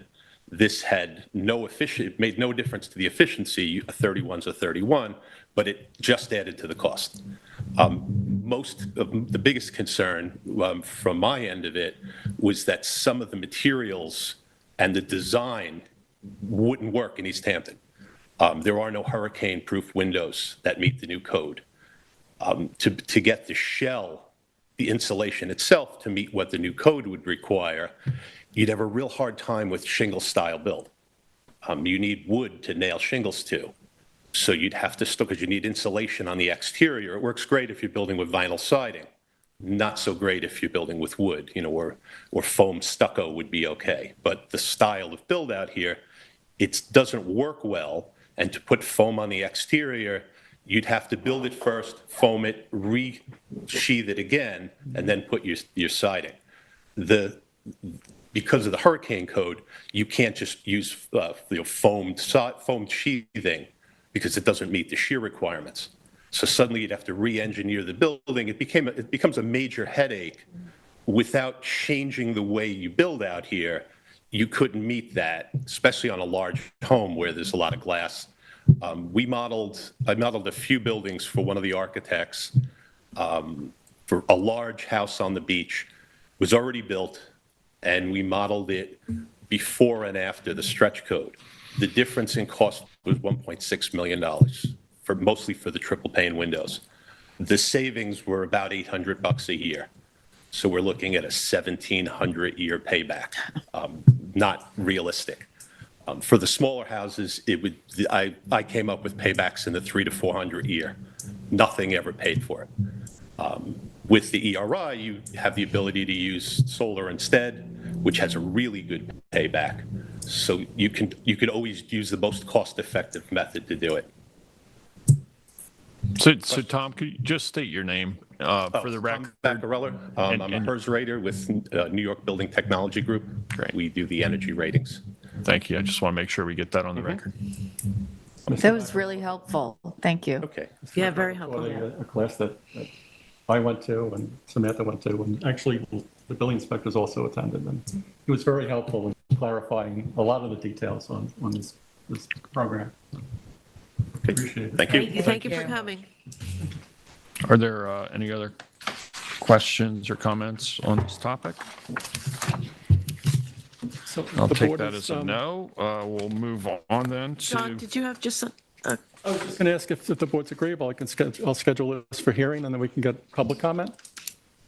I'm agreeable. Board members? Yes, that's great. Okay, great. Thank you. Thank you, John. Thank you, John. Fine, thank you. Next up, we have ordinance enforcement update, and we have our Director of Ordinance Enforcement with us today, Kevin Cooper.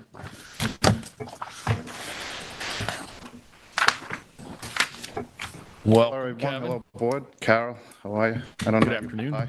Rob, how you doing? Do you need, Help me. Oh, she's coming now. So Ann's going to pull up the presentation, I guess, right? What's that? I believe Ann is going to pull up the PowerPoint presentation for you, so welcome. It's good to see you, Kevin. I know things are starting to wind down a little bit compared to. It's the summer busy stuff is season. winding down, yeah, but the zoning and our other complaints are still rolling in, lighting and Yeah, I stuff like understand that. you're going to be busy year-round, but The zoning doesn't really stop. No, people think people stop building in the summer to take vacations. They don't. So I just want to run through, our summer. You had asked me to come in and run through, our summer activity and what we did. You go ahead. Summer staffing was 3 officers, 6 inspectors, and my 1 admin assistant. Animal control, I had 3 animal control officers. I just want to run through some of the highlights. I believe it was a big success for code enforcement and all the enforcement departments.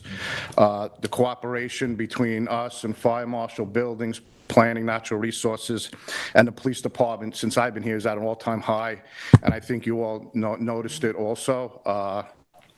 We were really helped with the fire marshal. They helped us. We were out there for them. We did multiple inspections with them in commercial spots. I believe there's strength in numbers when you go into these crowded places. It just gives the fire marshal some confidence when they're going in there. They don't have to rush. They know we have their back. And we're also looking at other things that they might miss. So that was a success. We helped out Marine Patrol. I was on the beach with them a few times when there was only 1 officer and they were taking enforcement action. I tell my people, if you see them out there, if you hear them on the radio, go out there, just back them up. That's all. Just be there for them. I think that effort's been very helpful. I know that the issues that we've had in the past with aggravated poaching seem to have subsided significantly this year due to the efforts of Marine Patrol. And as you say, doubling up our resources and backing up our resources wherever we can. Yeah, it helps. It definitely helps. I was at a couple times with Marine Patrol, and one was a bachelor party, and it was like 20 guys there, and they had been drinking, and it just helped to have somebody extra. You could see that they kind of their attitudes backed off when I got there, and then by the time their other Marine Patrol officer got there, they were complying. So it helps.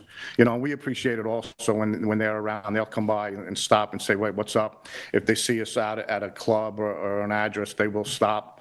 And I worked with them. We had a complaint up in Cedar Point Park, and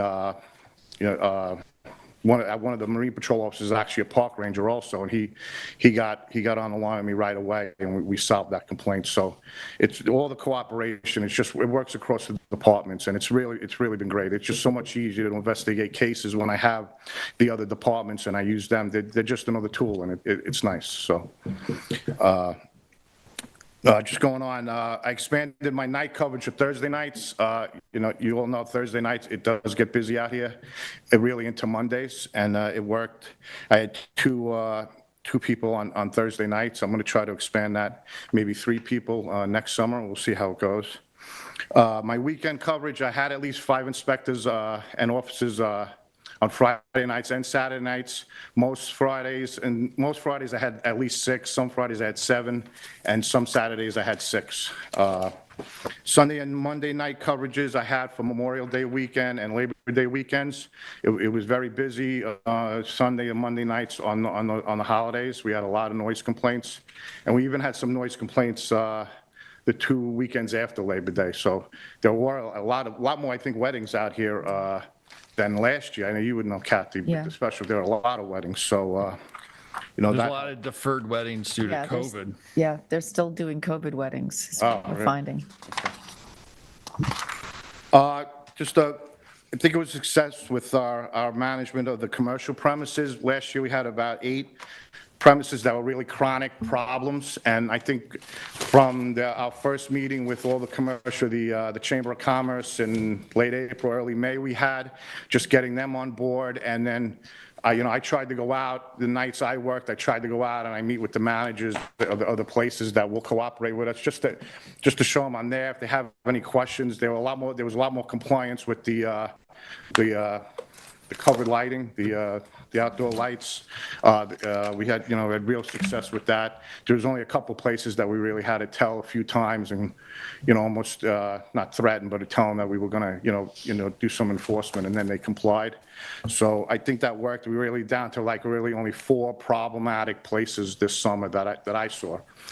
Maybe the fire marshal might tell you different, but my perspective was only 4. So, that was a highlight for us. And I did see a reduction in the rental complaints.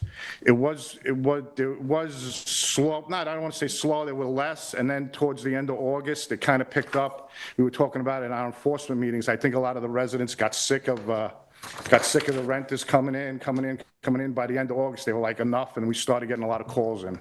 So I think that's a good opportunity just to reemphasize that, if you see a lot of rental activity at a residential property, you should report it as early as possible, because it often takes a number of weeks to actually get it to the point where we can take it to adjudication. And so complaining about what happened during the summer at the end of the summer isn't going to allow us to bring cases.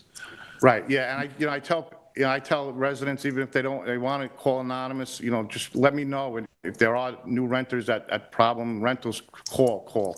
Anybody I talk to, I encourage them to call us, because none of us have enough of people to go out there and be out in all the hamlets and monitor these places. So the residents' information we have and intelligence, it's great, and we really need it. It helps our investigation. So the rentals is all about just education.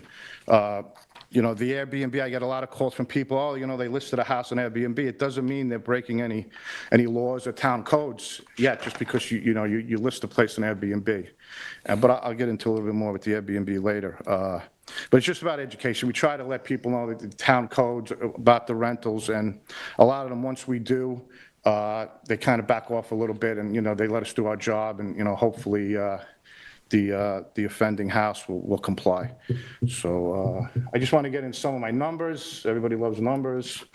I had 2023 and 2022. You see the comparison numbers. Most of them are up, a couple of them are down, but it was we had 750 complaints or cases. The words kind of interchangeable this year. But if you have any questions, just please stop me as I'm going. We see the volume is remaining somewhat steady, maybe a slight increase. That number could be a lot more, like all the street signs I pick up. I don't have time to open up a case. I'll pick them up and document them in my memo book, and when I pick them up. I appreciate you, Kevin, for taking my calls on those, because it's one of my peeves. I get calls from a lot of people, yeah. It's just, I think I'm up over 600 signs for the year, so, if I opened up a case just for that, I'm not going to do that just to show, a lot of numbers, so. Then some of the rentals also, rental cases, if we get the initial case and then a neighbor calls and says, hey, there's new renters there, I'm not going to open up another case. I'm just going to put that in the original case folder as additional information. So, when you see the rental complaint numbers, that could be more. It's just, we don't have the time. I don't have the time to, to open a case. So. But it's interesting, your zoning cases. Could you just quickly summarize what some of those are? The zoning, did I do it? You have 186. So what are you seeing primarily? Everything from, digging out basements, a lot of building with no permits. We just had a case on Montauk Highway here after you get out of Amagansett, and the resident put up, they started doing concrete frames, structures. They started pouring concrete with no permit. When I'm not talking about just one window, big jobs. We stopped somebody from doing a roof the other day. We had another case with a contractor cut down 10 trees in the town right away. They were on town property, and they cut down 10 trees to get access to the property. They're ranging, the zoning ranges, from everything, and it's just some of it the contractors know, and they're not abiding. They just want to get the job done. They don't want to wait to get the permit. I've talked to Joe about problematic contractors, and we've taken a stance where we're going to start going to the LRB with them, the License Review Board, and we already targeted the one that worked on the house over at Fort Pond that you know about, that one real egregious one. That he's a long-standing contractor in town. He should have known better. So, And I've tried to talk to the contractors and let them know that, we are looking at them, and, if it's something egregious, we will go to the LRB with them, because it's really kind of getting out of control, the liberties that the contractors are taking. So, Thank you. I just ran the cases by month, so you could see on this slide, so you could see the increase, May, June, July, August. Amagansett and Montauk, the cases triple compared to Wayne Scott, East Hampton, and Springs. If I delve down into that, they triple. I was looking at that the other day. So those are our busiest hamlets in the summer. And the rental registries, you'd see them here by hamlet. Like I said, a lot of these, we'll get calls, the tenants come in, the excessive turnover ones, we'll just add the additional calls into the case. We're not gonna add another case number to it. Noise complaints, we handle, we try to back up the PD, we try to handle all the residential noise complaints. My people, they're scheduled to work till midnight. They know that if it's a busy night, they can gauge it. They'll stay on till 1 a.m., 2 a.m., helping the PD with the residential noise complaints. And I know I've had a good summer when I don't hear from Chief Sarlo about anything, so I think they're appreciative. I know the dispatchers do compliment when they see my guys. They're very thankful of all the noise complaints we handle. 95% of them, the residents are compliant. They'll turn down the music. My people know that if they have to come back, to give a ticket, there was one over on Further Lane that has a special event permit, and we had to go back 3 times, and we gave them 2 tickets. We don't have the time to go back and, play games with people. So, but like I said, 95% of the time, people comply, and they will turn down the noise, or they don't know, if it's a rental, they don't know the noise code. You can't have amplified devices after 9 p.m. Stuff like that. It's a lot of it's education again. The commercial noise complaints, we'll do a few. If the PD's really busy, we'll back them up on that, but they handle the bulk of it. We helped PD at one out over on the commercial place on 3 Mile Harbor during the summer. We end up writing a ticket for excessive noise, but we'll only do them, if the PD's backed up. Lighting cases. Lighting cases have gone down a bit. I think that, again, that's all about education. I have our pamphlets. If anybody comes in and wants to come in my office, I have all the lighting pamphlets with what lights are good, what lights are bad, and the lighting code. If anybody wants to come in and get one, please stop by. And we'll walk you through it. If you're building a house or if you're putting lights up, give us a call, have one of my people come out and let you know what's good, what's bad. I get a lot of calls of people that don't know, and I'll make an appointment with them and we'll go out and help them instead of them, us going there and have to do some kind of enforcement. It's a better way to go. Safety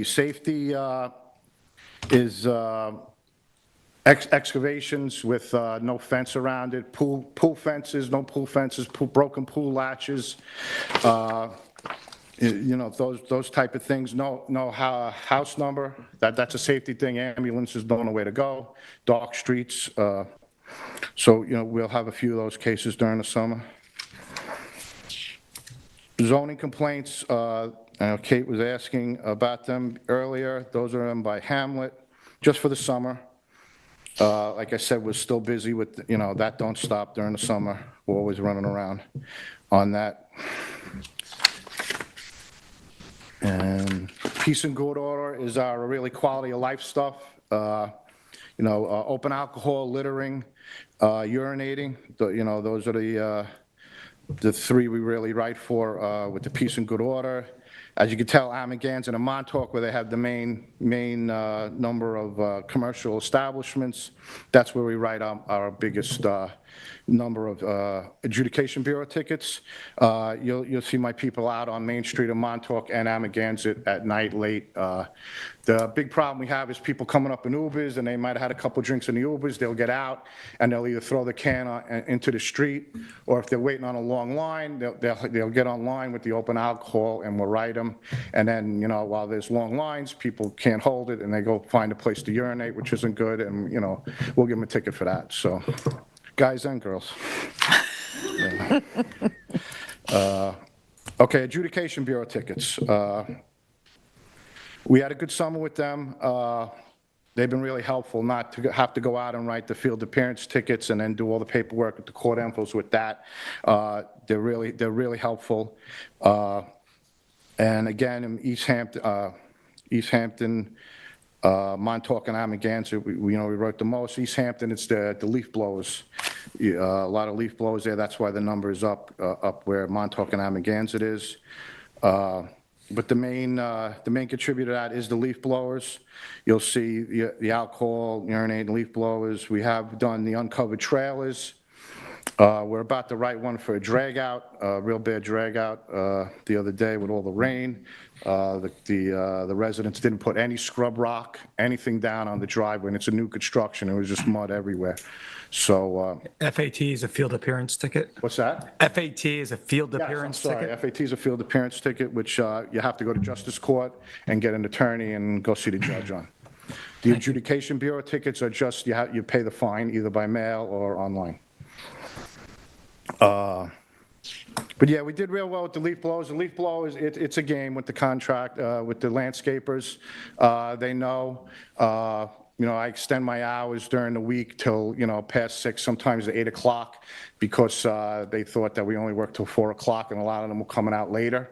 So, it's just, we'll get a lot of calls on it. We'll go out. A lot of times we miss them because we get a call up in Wayne-Scott or Settlers Landing. It takes a while to get there. So, and if we do see the landscaper and they're done with it, we will give them a warning. A lot of times we'll see the leaf blower out, ready to use, and we'll tell them, hey, you don't use it. We're going to come back and check. So, we try our best with the leaf blowers. It's an ongoing effort, but I did go out at the beginning of the summer and I went to every landscaper that had an office in East Hampton or in the whole town, and I gave them out the flyer that Joanne put on the website, and I let them know. So all the big landscapers, they know. When they say they don't know, they do, because I went out to everyone myself and talked to them. The field appearance tickets, we gave out 85 for the summer. That's the breakdown per hamlet. You see the rental registries. The red there is on the right. On the right. I should have put that in 2023. The right on for Montauk is the one case I had last year. We wrote 59 in 2022. That's why the numbers are skewed. So we did write more, but one house, the one rental case, I wrote 59 tickets. So that's why the number for 2022 is that much more. We have written in Springs rental cases, like Peter was saying, at the end of the year, after September 5th, they've written almost, I think, 7 or 8 tickets for excessive turnover since November 5th. So that number's it's not going to reflect. So what else? We really had only 4 chronic rentals this year, which I was happy about. Like I said, it was down, and we did write tickets, to all of them. So if I couldn't do the excessive turnover with the rentals, we tried for the parking. There were cases where there were rentals, and we couldn't get the affidavits, but they had excessive cars. They had more than 4 cars between 1 a.m. and 6 a.m., so we wrote tickets for that. We tried to get a way to get them to comply, to say, hey, you're being watched. Please just follow the rules. So we did write some of that for excessive vehicles, and we still have some. I was out this morning. I had 2 of my inspectors out before 6 a.m. I have 4 cases right now with excessive vehicles out of rentals. So we try to stay on top of that, and we will come in early for that. Just the other stuff we do, I have the stop work orders and the notice of violations. Like I said, that's all really related to zoning. We had a busy summer with both. We try to give the notices of violation. We don't like to go to tickets right away unless it's something egregious. We try to get, residents to comply. Most of the times they do. If they don't, we'll have to write the ticket. And I just want to throw my animal control numbers in there. The three ladies I have, they're really dedicated and they work hard, and it's not an easy job. They're out in the woods chasing dogs, and they're covering up with tape on the bottom of their boots, and just to keep the ticks away. It's not an easy gig, and they impounded 64 dogs over the summer, and they gave out a good number of adjudication bureaus and FATs. So. And I know the beaches had a problem with dogs on the beaches, so I was working with Timmy Treadwell over Marine Patrol. I had my people on their patrols, go to the beach parking lots. If they saw somebody with a dog, just educate them on the rules of bringing the dogs down onto the beaches. So they tried to help out with that. And that's it. I just going into the fall and winter. What I plan to do, I already talked to Rob over here, Rob Connolly, and I want to meet with them, Marine Patrol, buildings, and the fire marshal, because there's some codes that we'd like to tweak or maybe add some things that I think will help all of us. It's with rentals, noise code, contractor licenses, and a few other things. So I think if we meet in this month or next month and we get ahead of it, maybe if we are allowed to do the code changes, they'll be ready for May. And like I've been saying, everything is education out here, just educating people. There's a lot of rules, a lot of codes, and try to get out to the businesses. I always encourage people to come into my office if they have a question. Give me a call. We're always available to come out and help you all. Hopefully next year I'll have my one additional enforcement officer and 2 inspectors, and they get my total up. That's a typo, my one typo on this. Should be 4 officers. I'm glad you pointed out it was a typo, because it was my 4 recollection. officers, 7 inspectors. And I believe we have that in the budget. So why don't you just talk briefly about the idea of dividing the town up into sectors? Yeah, well, supervision, I came from the NYPD, and out in there, it's all about supervision. I think that works really in any town government. It's nice to have the supervision out there, and I would like to divide the town up with my supervisors, and during the summer, I'd like to have two supervisors to cover Montauk and Amagansett, because as you can see by the activity, that's the bulk of my cases and my activity. And it's nice when you're an inspector, or even if you ask a police officer, that when they know there's a boss out there, and they can come, and if they're having a problem with someone, they can have a boss, someone to back them up, and to let the person that they're dealing with know that, they're not going to get away with it. It's nice having supervision. I know I can't work all the time. It's nice to know that someone's out there. If one of you have a question, I can defer to them. I'll get an answer right away. I can have them keep up with the cases and make sure cases don't lag behind. And it's a better way to cover the town if I had at least the four supervisors, and I could break the town up, and I could just really hone in on cases and get the compliance a lot sooner than we have. So the additional inspectors will get me hopefully down. Right now, my people are running, I believe, about 20 cases per person. And if I have the additional people, I think I could get that down to maybe 14 or 15 cases per person, a little lighter caseload. And with a lighter caseload, they can concentrate on cases better. So. Yeah, so with regard to that, just for, I guess, context, when I first came on the town board in 2012, there were 2.5 code enforcement officer inspectors. Right. We see the volume of complaints that come in, well over 750 for this past season. We've continually increased the budget within ordinance enforcement to deal with the volume of complaints and to be able to address them. So coming into this budget, there are 13 positions in the department. The director, yourself, 4 officers. I've added an officer. There's 7 inspectors in the budget.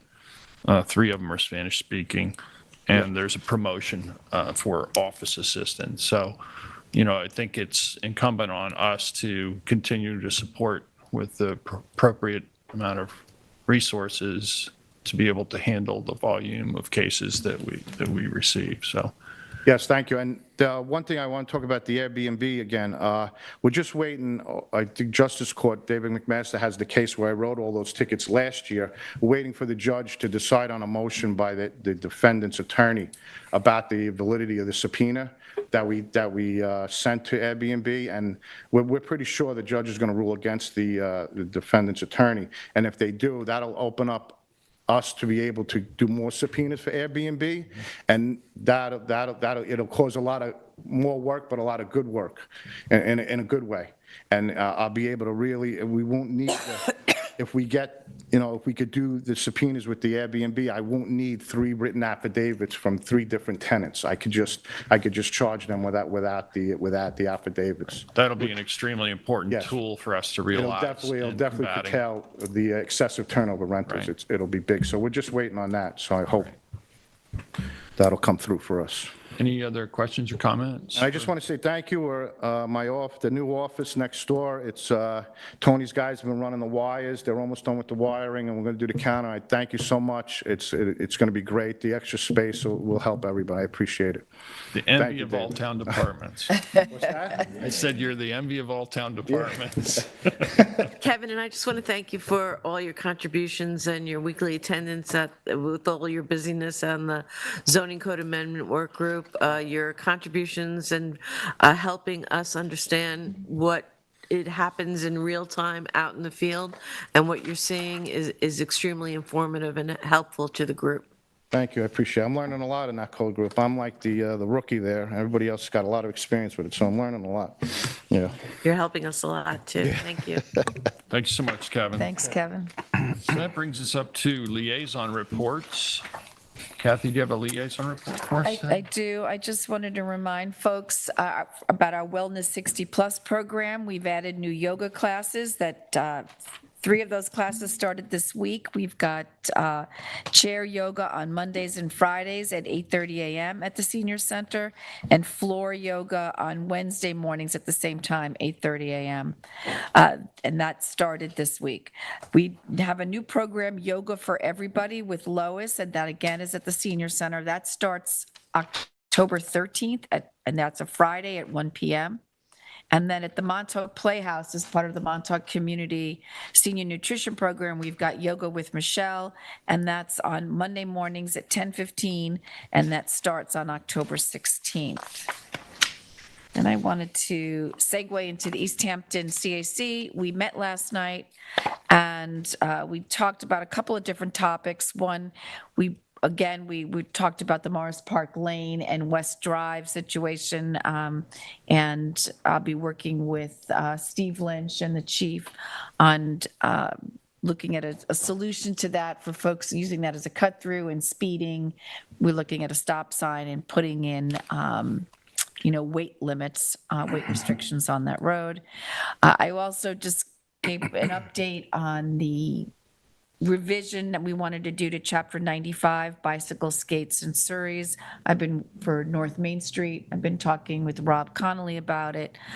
They had originally, the CAC had asked for this, walking bicycles from Collins Avenue up to where Springs Fireplace Road starts. Last night, they discussed it further, and they'd really like to see that go to Floyd Street, just from what they've witnessed. When we started to look at the revisions to that chapter, we realized that, we don't have e-bikes defined in our code. And we really need to include that because we're witnessing e-bikes riding on sidewalks. So I'm hoping Rob is going to come back this month at a work session with a definition for e-bikes and a amended code that we can discuss and notice for public hearing. And then lastly, Councilman Lease had given me what the plan was for the trees on North Main Street.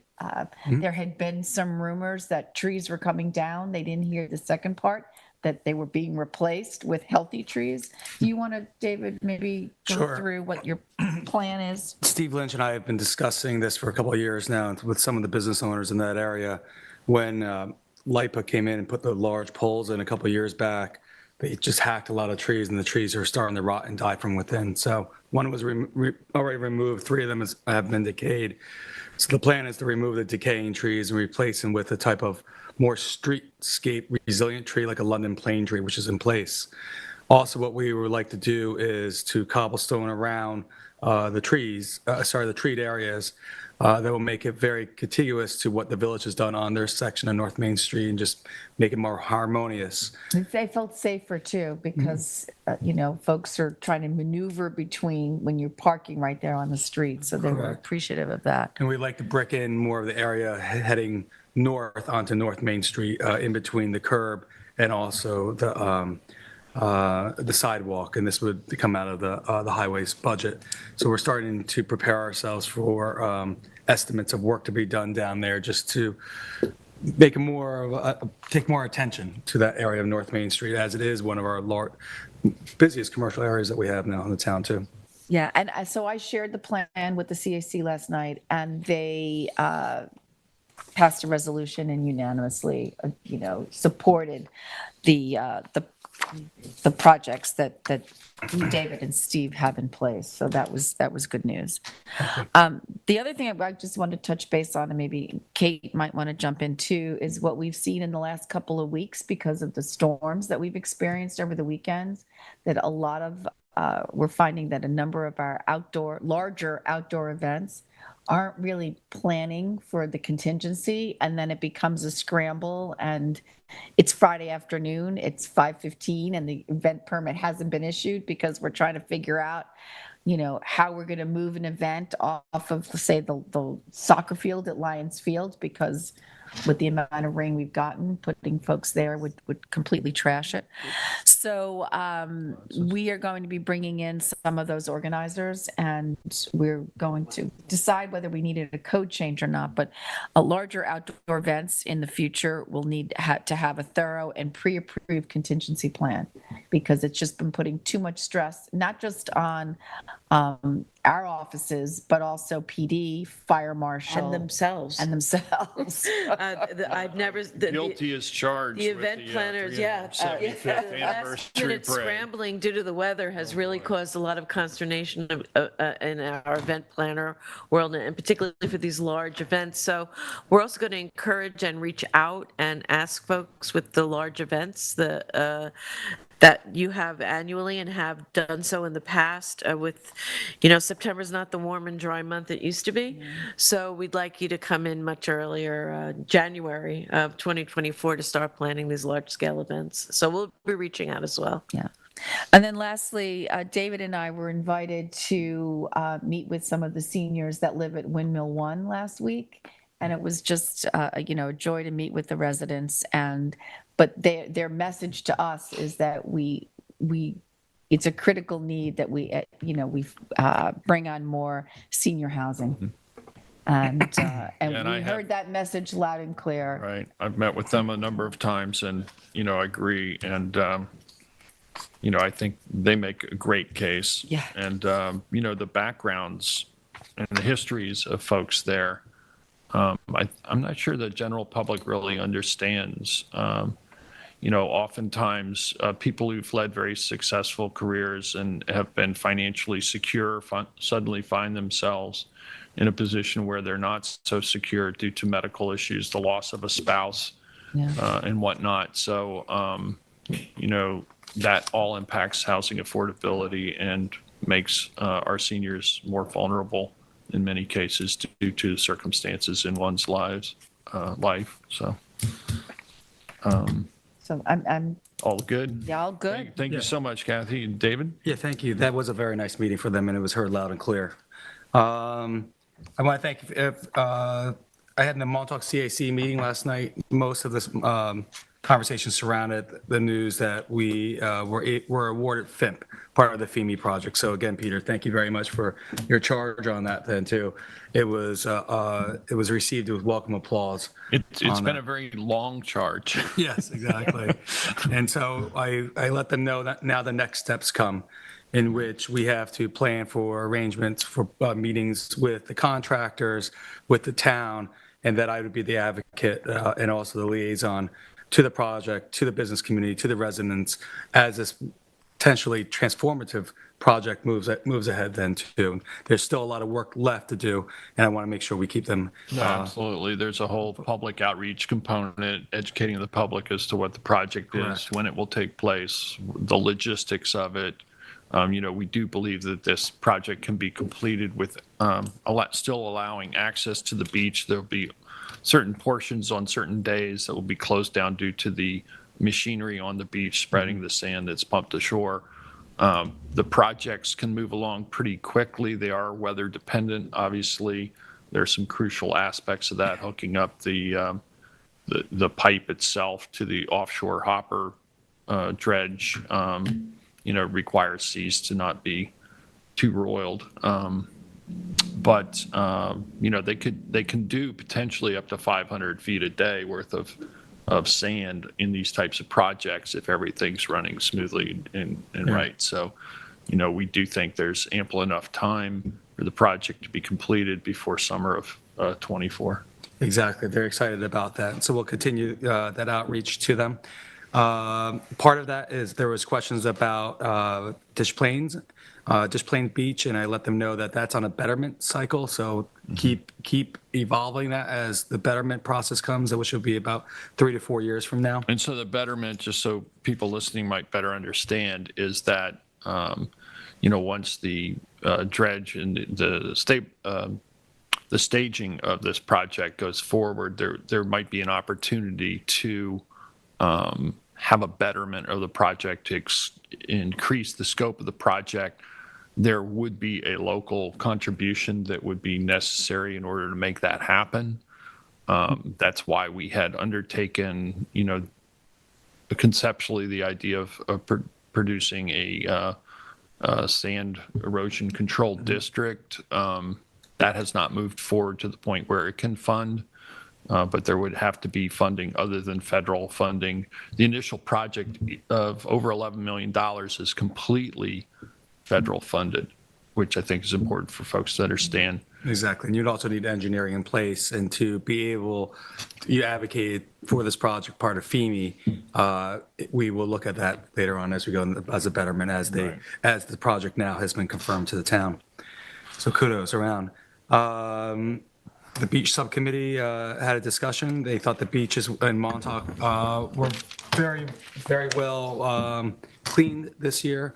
Lifeguards were very controlled on the beach. They would still like to see Marine Patrol head west into the Montauk region a little bit more, but for overall, they were very satisfied with it also.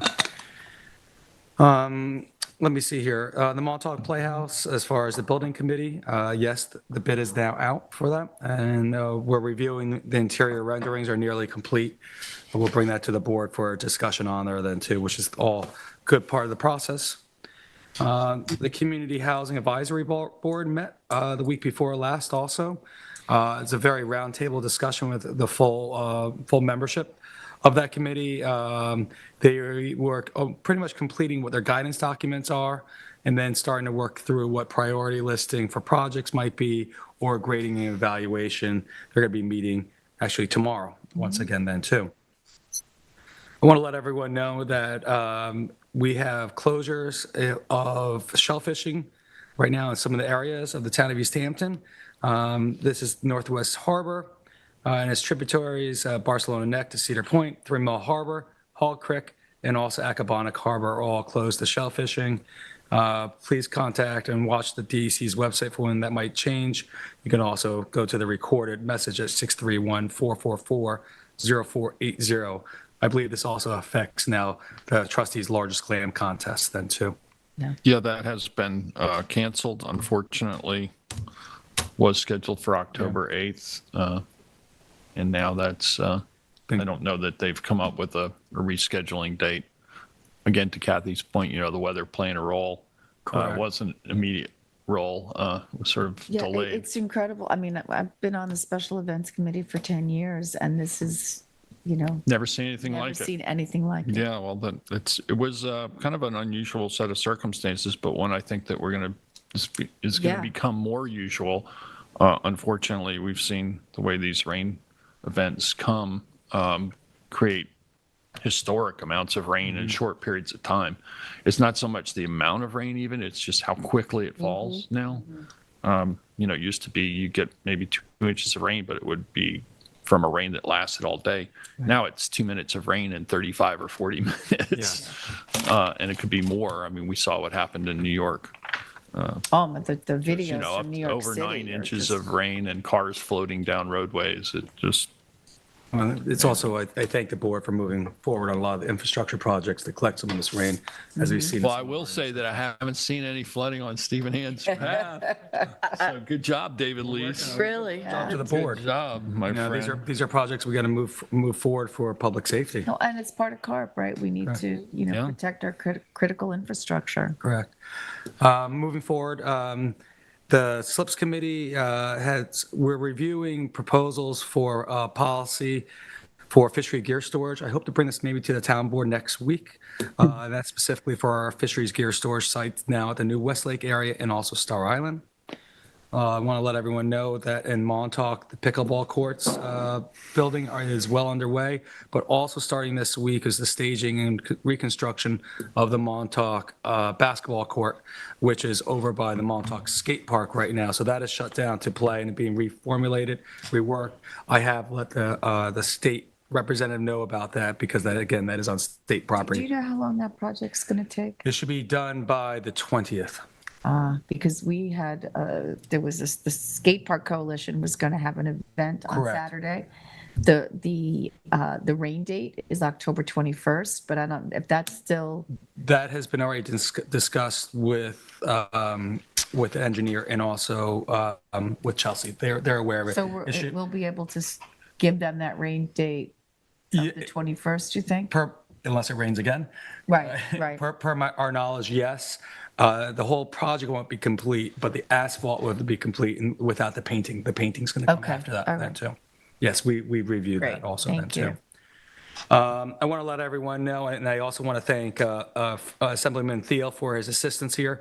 Just as of yesterday, we received DEC issued an emergency authorization to the New York State DOT, allowing the DOT to cut dead and hazard trees. This would be the Napeag area. This would be- Well, I hope it would be all the state highways within town. Because I know on 114, we've had some more trees come down just for this last rainstorm, so That is correct. falling into the roadway. Yeah, and call outs on there. I've been exactly. looking into that. So I can't answer that specifically on the spot, Peter. Well, I know will ask. Napeag is kind of a priority at this Yeah. point, given the fact that almost the entire stretch has dead trees. And they're on. falling into, and I've been in contact with Karen Myers from the DOT on this. But again, Rob Clarko, Assistant Regional Director of Region 1, has let us know about that. That has been received. Also, part of that is I've received a draft proposed fuel mitigation actions at Napeag and Heather Hills State Park. We'll be reviewing that and corresponding with the state parks about how this will be implemented for the standing trees also. So again, working with the town entities and Assemblyman Thiel's office, we're still pushing and moving forward with the state to make sure that that region, that area is protected. Lastly, there's 2 men that have passed just this past week and maybe within the past hours. Both of them were World War II veterans, lived in the town of East Hampton, and were great community members. One being Joe DeCristofaro, former town building inspector. Also, I think the longest lasting East Hampton fireman. Yeah, probably the longest in the history in terms of volunteers. Over 80 years, is it? That he was Pretty. Our oldest veteran, too. Pretty spectacular. He was 99. 99 years old, and I think he started with the fire department when he was about 18, so. The Greatest Generation. The other gentleman amazing, was Bernie. 70 years. Yeah, Bernie Zeldin. Bernie Zeldin actually was the founding family of the East Hampton Jewish Center. Right. Also founding member of the Rotary Club. And I have to say, one of my dad's best friends. As my dad said at the funeral yesterday to his son, he was the first person that welcomed me in 1964. Wow. That means a lot to me. So to both of those gentlemen, I say, and to their families, for myself, my family, and the board, we wish your families our greatest condolences. Well, they're both, members of the community contributed, and just really nice people, solid people. I remember meeting Bernie originally at the East Hampton Senior Center. Yeah. Do you remember what he said there? I had to introduce him there, and he said, I'm not sure I remember. "And when this boy came to my house, he was naked and peed in my pool." Pretty funny. That's a nice introduction. Yeah, that's what you got me, Bertie. You can only go up from there, David. So anyway, blessings to the family of strength and condolences. That's all I have. Thank you, David. Kate? Yes, the I'm spring. sorry, Sylvia. Sylvia. Sure, mine is very short because I really don't have one. I want to thank Kathy and Kate for taking over the Wayne-Scott CAC. So I will gratefully give you your Saturday mornings back. So I will be taking that call again, and we'll doing it by Zoom. So anyway, I will have a report next week on the WCAC. So, but again, thank you both for taking that on. Thank you, Sylvia. Thank Kate? you, Sylvia. Yes, the Springs, the Aquaponic Protection Committee, the Springs CAC met, and I have a couple of announcements from that meeting. The first one I'll start with is that they are hosting, the Springs Citizen Advisory Committee is hosting a drinking water quality forum, and that will be Monday, October 16th from 6 to 7 at the East Hampton Public Library in the Baldwin Family Lecture Room, and they will be presenting Jason Heim, who is Principal Public Health Engineer for Suffolk County Department of Health, and he'll discuss emerging contaminants, backgrounds, associated drinking water regulations, private well survey work in the vicinity of Springs and Fireplace Road. And then we'll have Theodore Aponte, who is also from Suffolk County Water Authority, and he will talk about how the public water supply works in this area, where the wells come from, how they monitor contaminants, and how they treat their impacted wells, and the current water main locations in the area. So please join the Springs Citizens Advisory Committee for that important forum. Also, meet the author, Ray Hartigan, will be the author tonight at Ashwell Hall from starting at 6 p.m., a guest of the Springs Library and Historic Society, and that's free for all, and I think it'll be a great talk. The Litter Action Committee met, and now that their summer activities and spring flings have concluded successfully. We're thrilled to hear from David. I relayed your message.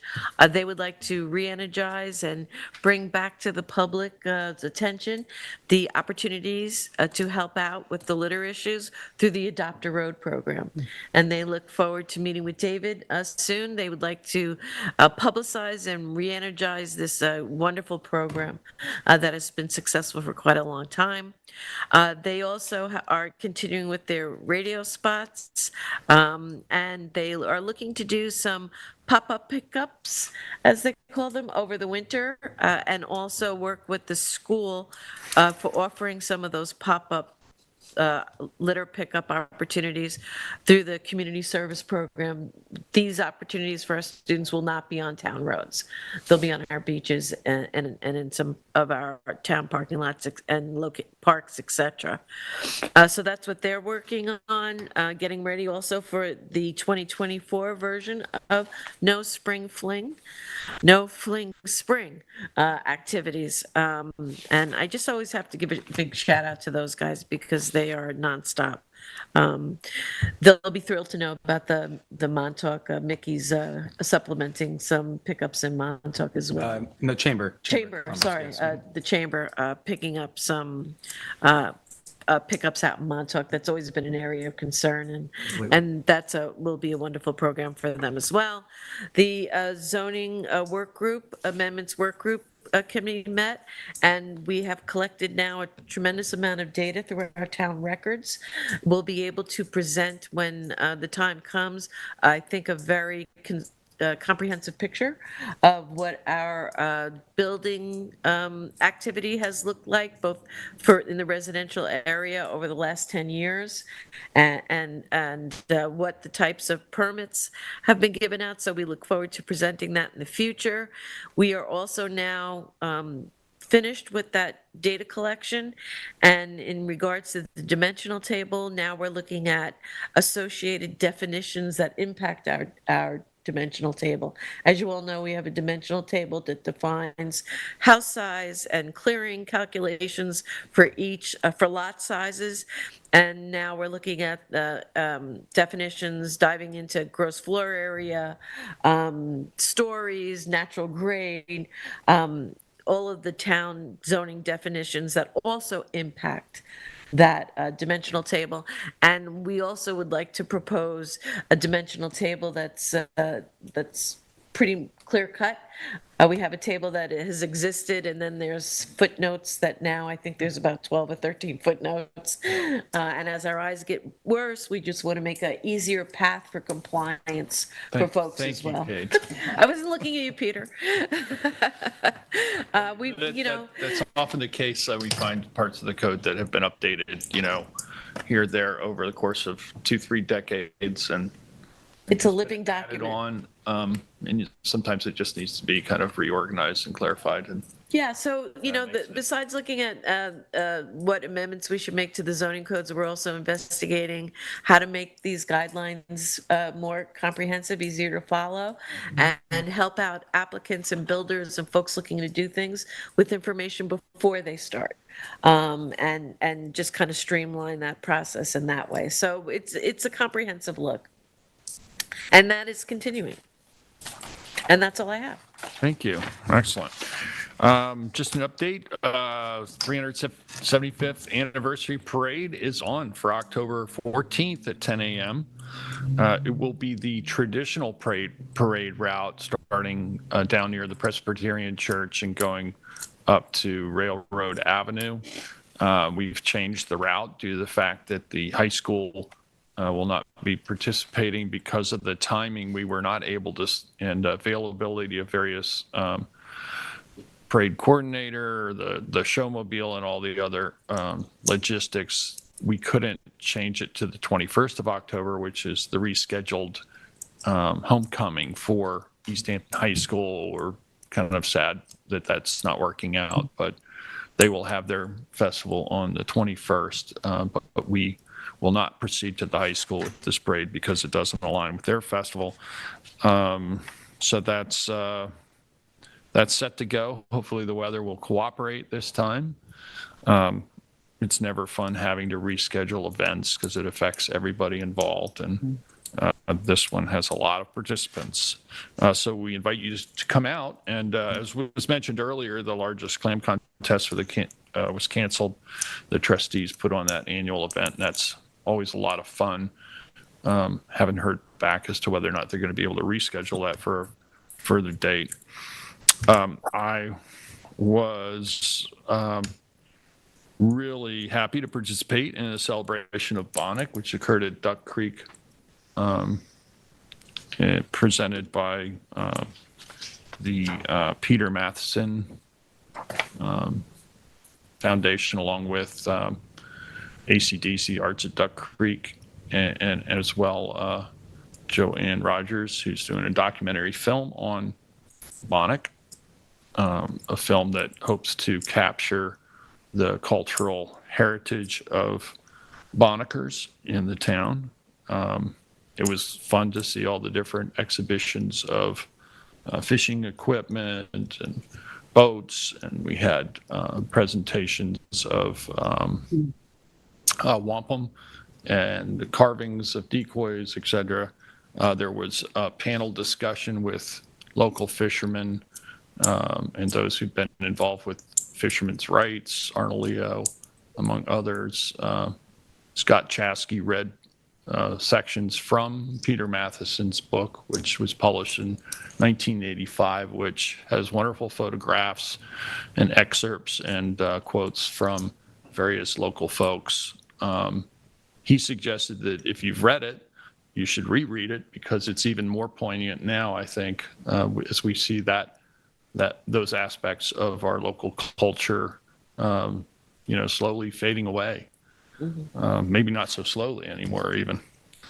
So that was a lot of fun, and one of our town trustees, David Cataletto, organized some sea shanties, the singing of sea shanties, and he, for some reason, asked me to participate with that. That was a lot of fun.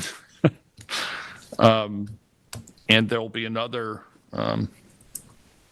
a gathering and celebration of Bonnick at the Farm Museum, East Hampton Farm Museum at North Main Street in Cedar on October 15th, and that runs from 3 to 5.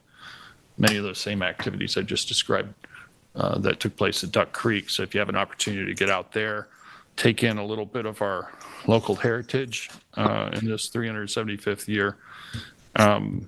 As I mentioned earlier, during the budget discussion, we are, I think, very close to reaching an agreement with the CSEA, our collective bargaining unit for most of our town employees. And we're working on finalizing that memorandum of understanding, which would then go for ratification by the union and approval by the town board. So I'll keep you up to date on that as that develops. Let's see, late last month, I met with Suffolk County Legislator Bridget Fleming, Legislator Nick Caracappa, along with Sarah Lansdale, Planning Director, and Stephanie Rosen from Planning for Suffolk County, and Eric Schanzer, own Housing Director, regarding legislation that's proposed and under consideration by Suffolk County Legislature regarding affordable housing. And we talked about the eligibility limits and whatnot, and we feel that the county has now addressed our concerns about that. We have partnered with Suffolk County on a number of projects within the town for funding, and look forward to continuing to do so. So this is actually good news with that regard. And I think that's all I have for today.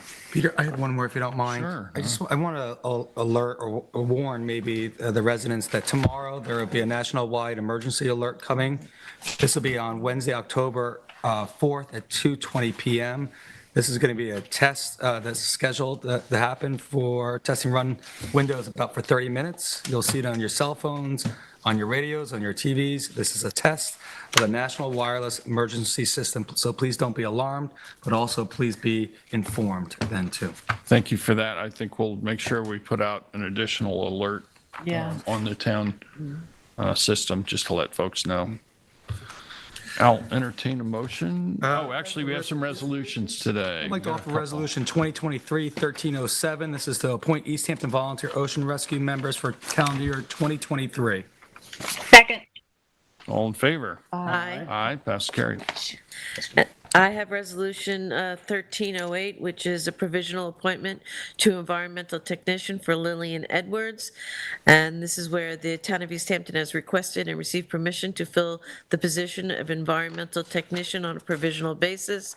Be it resolved that Lillian Edwards is and hereby appointed on a provisional basis to the full-time position of environmental technician in the planning department at the hourly rate of $25.91, grade 22, starting step, which is $53,894.67 for a 40-hour work week, and this is effective October 23rd, 2023. Second. All in favor? Aye. Pass carried. I also have Resolution 1309, which is authorized reimbursement for fingerprints. And this is whereas the town board authorizes the reimbursement to Catherine Ferez for the expenses related to mandatory fingerprint requirement at a cost not to exceed $88.50. Second. All in favor? Aye. Pass and carried. I have Resolution 2023-1310. It's a payout upon resignation for Maria S. Osborne, who has resigned her full-time position as office assistant Spanish speaking in the town clerk's office effective September 9th. Audited time records indicate that she has accrued vacation time and compensatory time, so her final payout will be a gross total of $1,703.29. Second. All in favor? Aye. Passed and carried. 1311 is amend resolution 2023-1170, our budget modification to brick markers, dated August 14, 2023, hereby amended to increase the revenue to meet the cost as per the invoice stated here of the increase is $78. And the same amount is going to expenditures in the same amount of $78. We have a second. All in favor? Aye. Aye. Passed and carried. Resolution 1312 is to adopt a Section 8 plan for the year 2024. The United States Department of Housing and Urban Development requires that all entities administering a Section 8 tenant-based assistance adopt annually a one-year plan. This is it was made available to the public viewing between August 24th, 2023 at the Office of Housing and Urban Development on Bluff Road in Amagansett, and all the proper notice was given of said plan, and resolved that the town board hereby adopts the plan as heard and authorizes the Director of Housing and/or the town supervisor to execute all documents related to the adoption of the plan and operation of the Section 8 program, and authorizes the Office of Housing and Community Development to carry out the plan consistent with HUD regulations. Second. All in favor? Aye. Aye. Passed and carried. Resolution 1313, provisional appointment to Office Assistant Spanish Speaking Jenny Munez. And let's see, she has given an examination for the title of Office Assistant Spanish Speaking, and the town board has requested and canvassed the list of eligibles and has received less than 3 willing acceptors.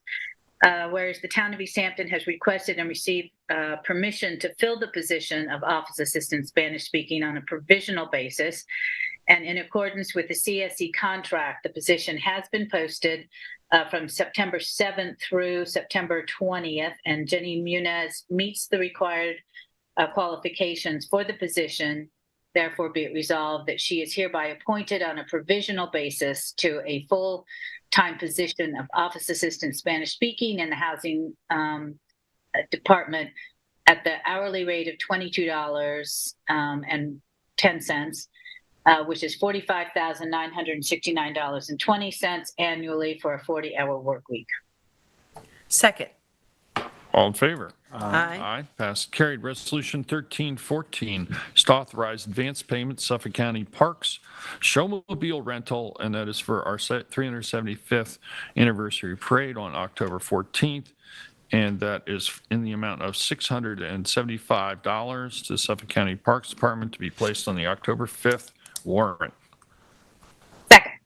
All in favor? Aye. Aye. Passed and carried. 1315 is to authorize the annual attendance of SAMPO, the State Association of Municipal Purchasing Officials Annual Conference in Lake George, New York, for Jeannie Carrozza, October 10th through 13th, 2023. And there is no financial impact. Second. All in favor? Aye. Aye. Passed and carried. 1316 is payout upon resignation of Charles Perez, and resolve that payroll check, let's see, he's got effective September 9th, 2023, the accrued time of vacation is 162.25 hours, and compensatory time in the amount of 240 hours. Therefore, be it resolved that payroll from appropriate budget account for 6,600 and I'm sorry, I think that's an error. It should be $6,606, and I think 43 cents. There's an extra 6 in there, I believe. Of accrued vacation time, $8,973.46, and accrued compensatory time, $1,500 in healthcare buyback incentive, less $37.39 in the overuse personal time, calculated hourly rate of $37.38 for gross total payout of $16,502.50. Second is amended.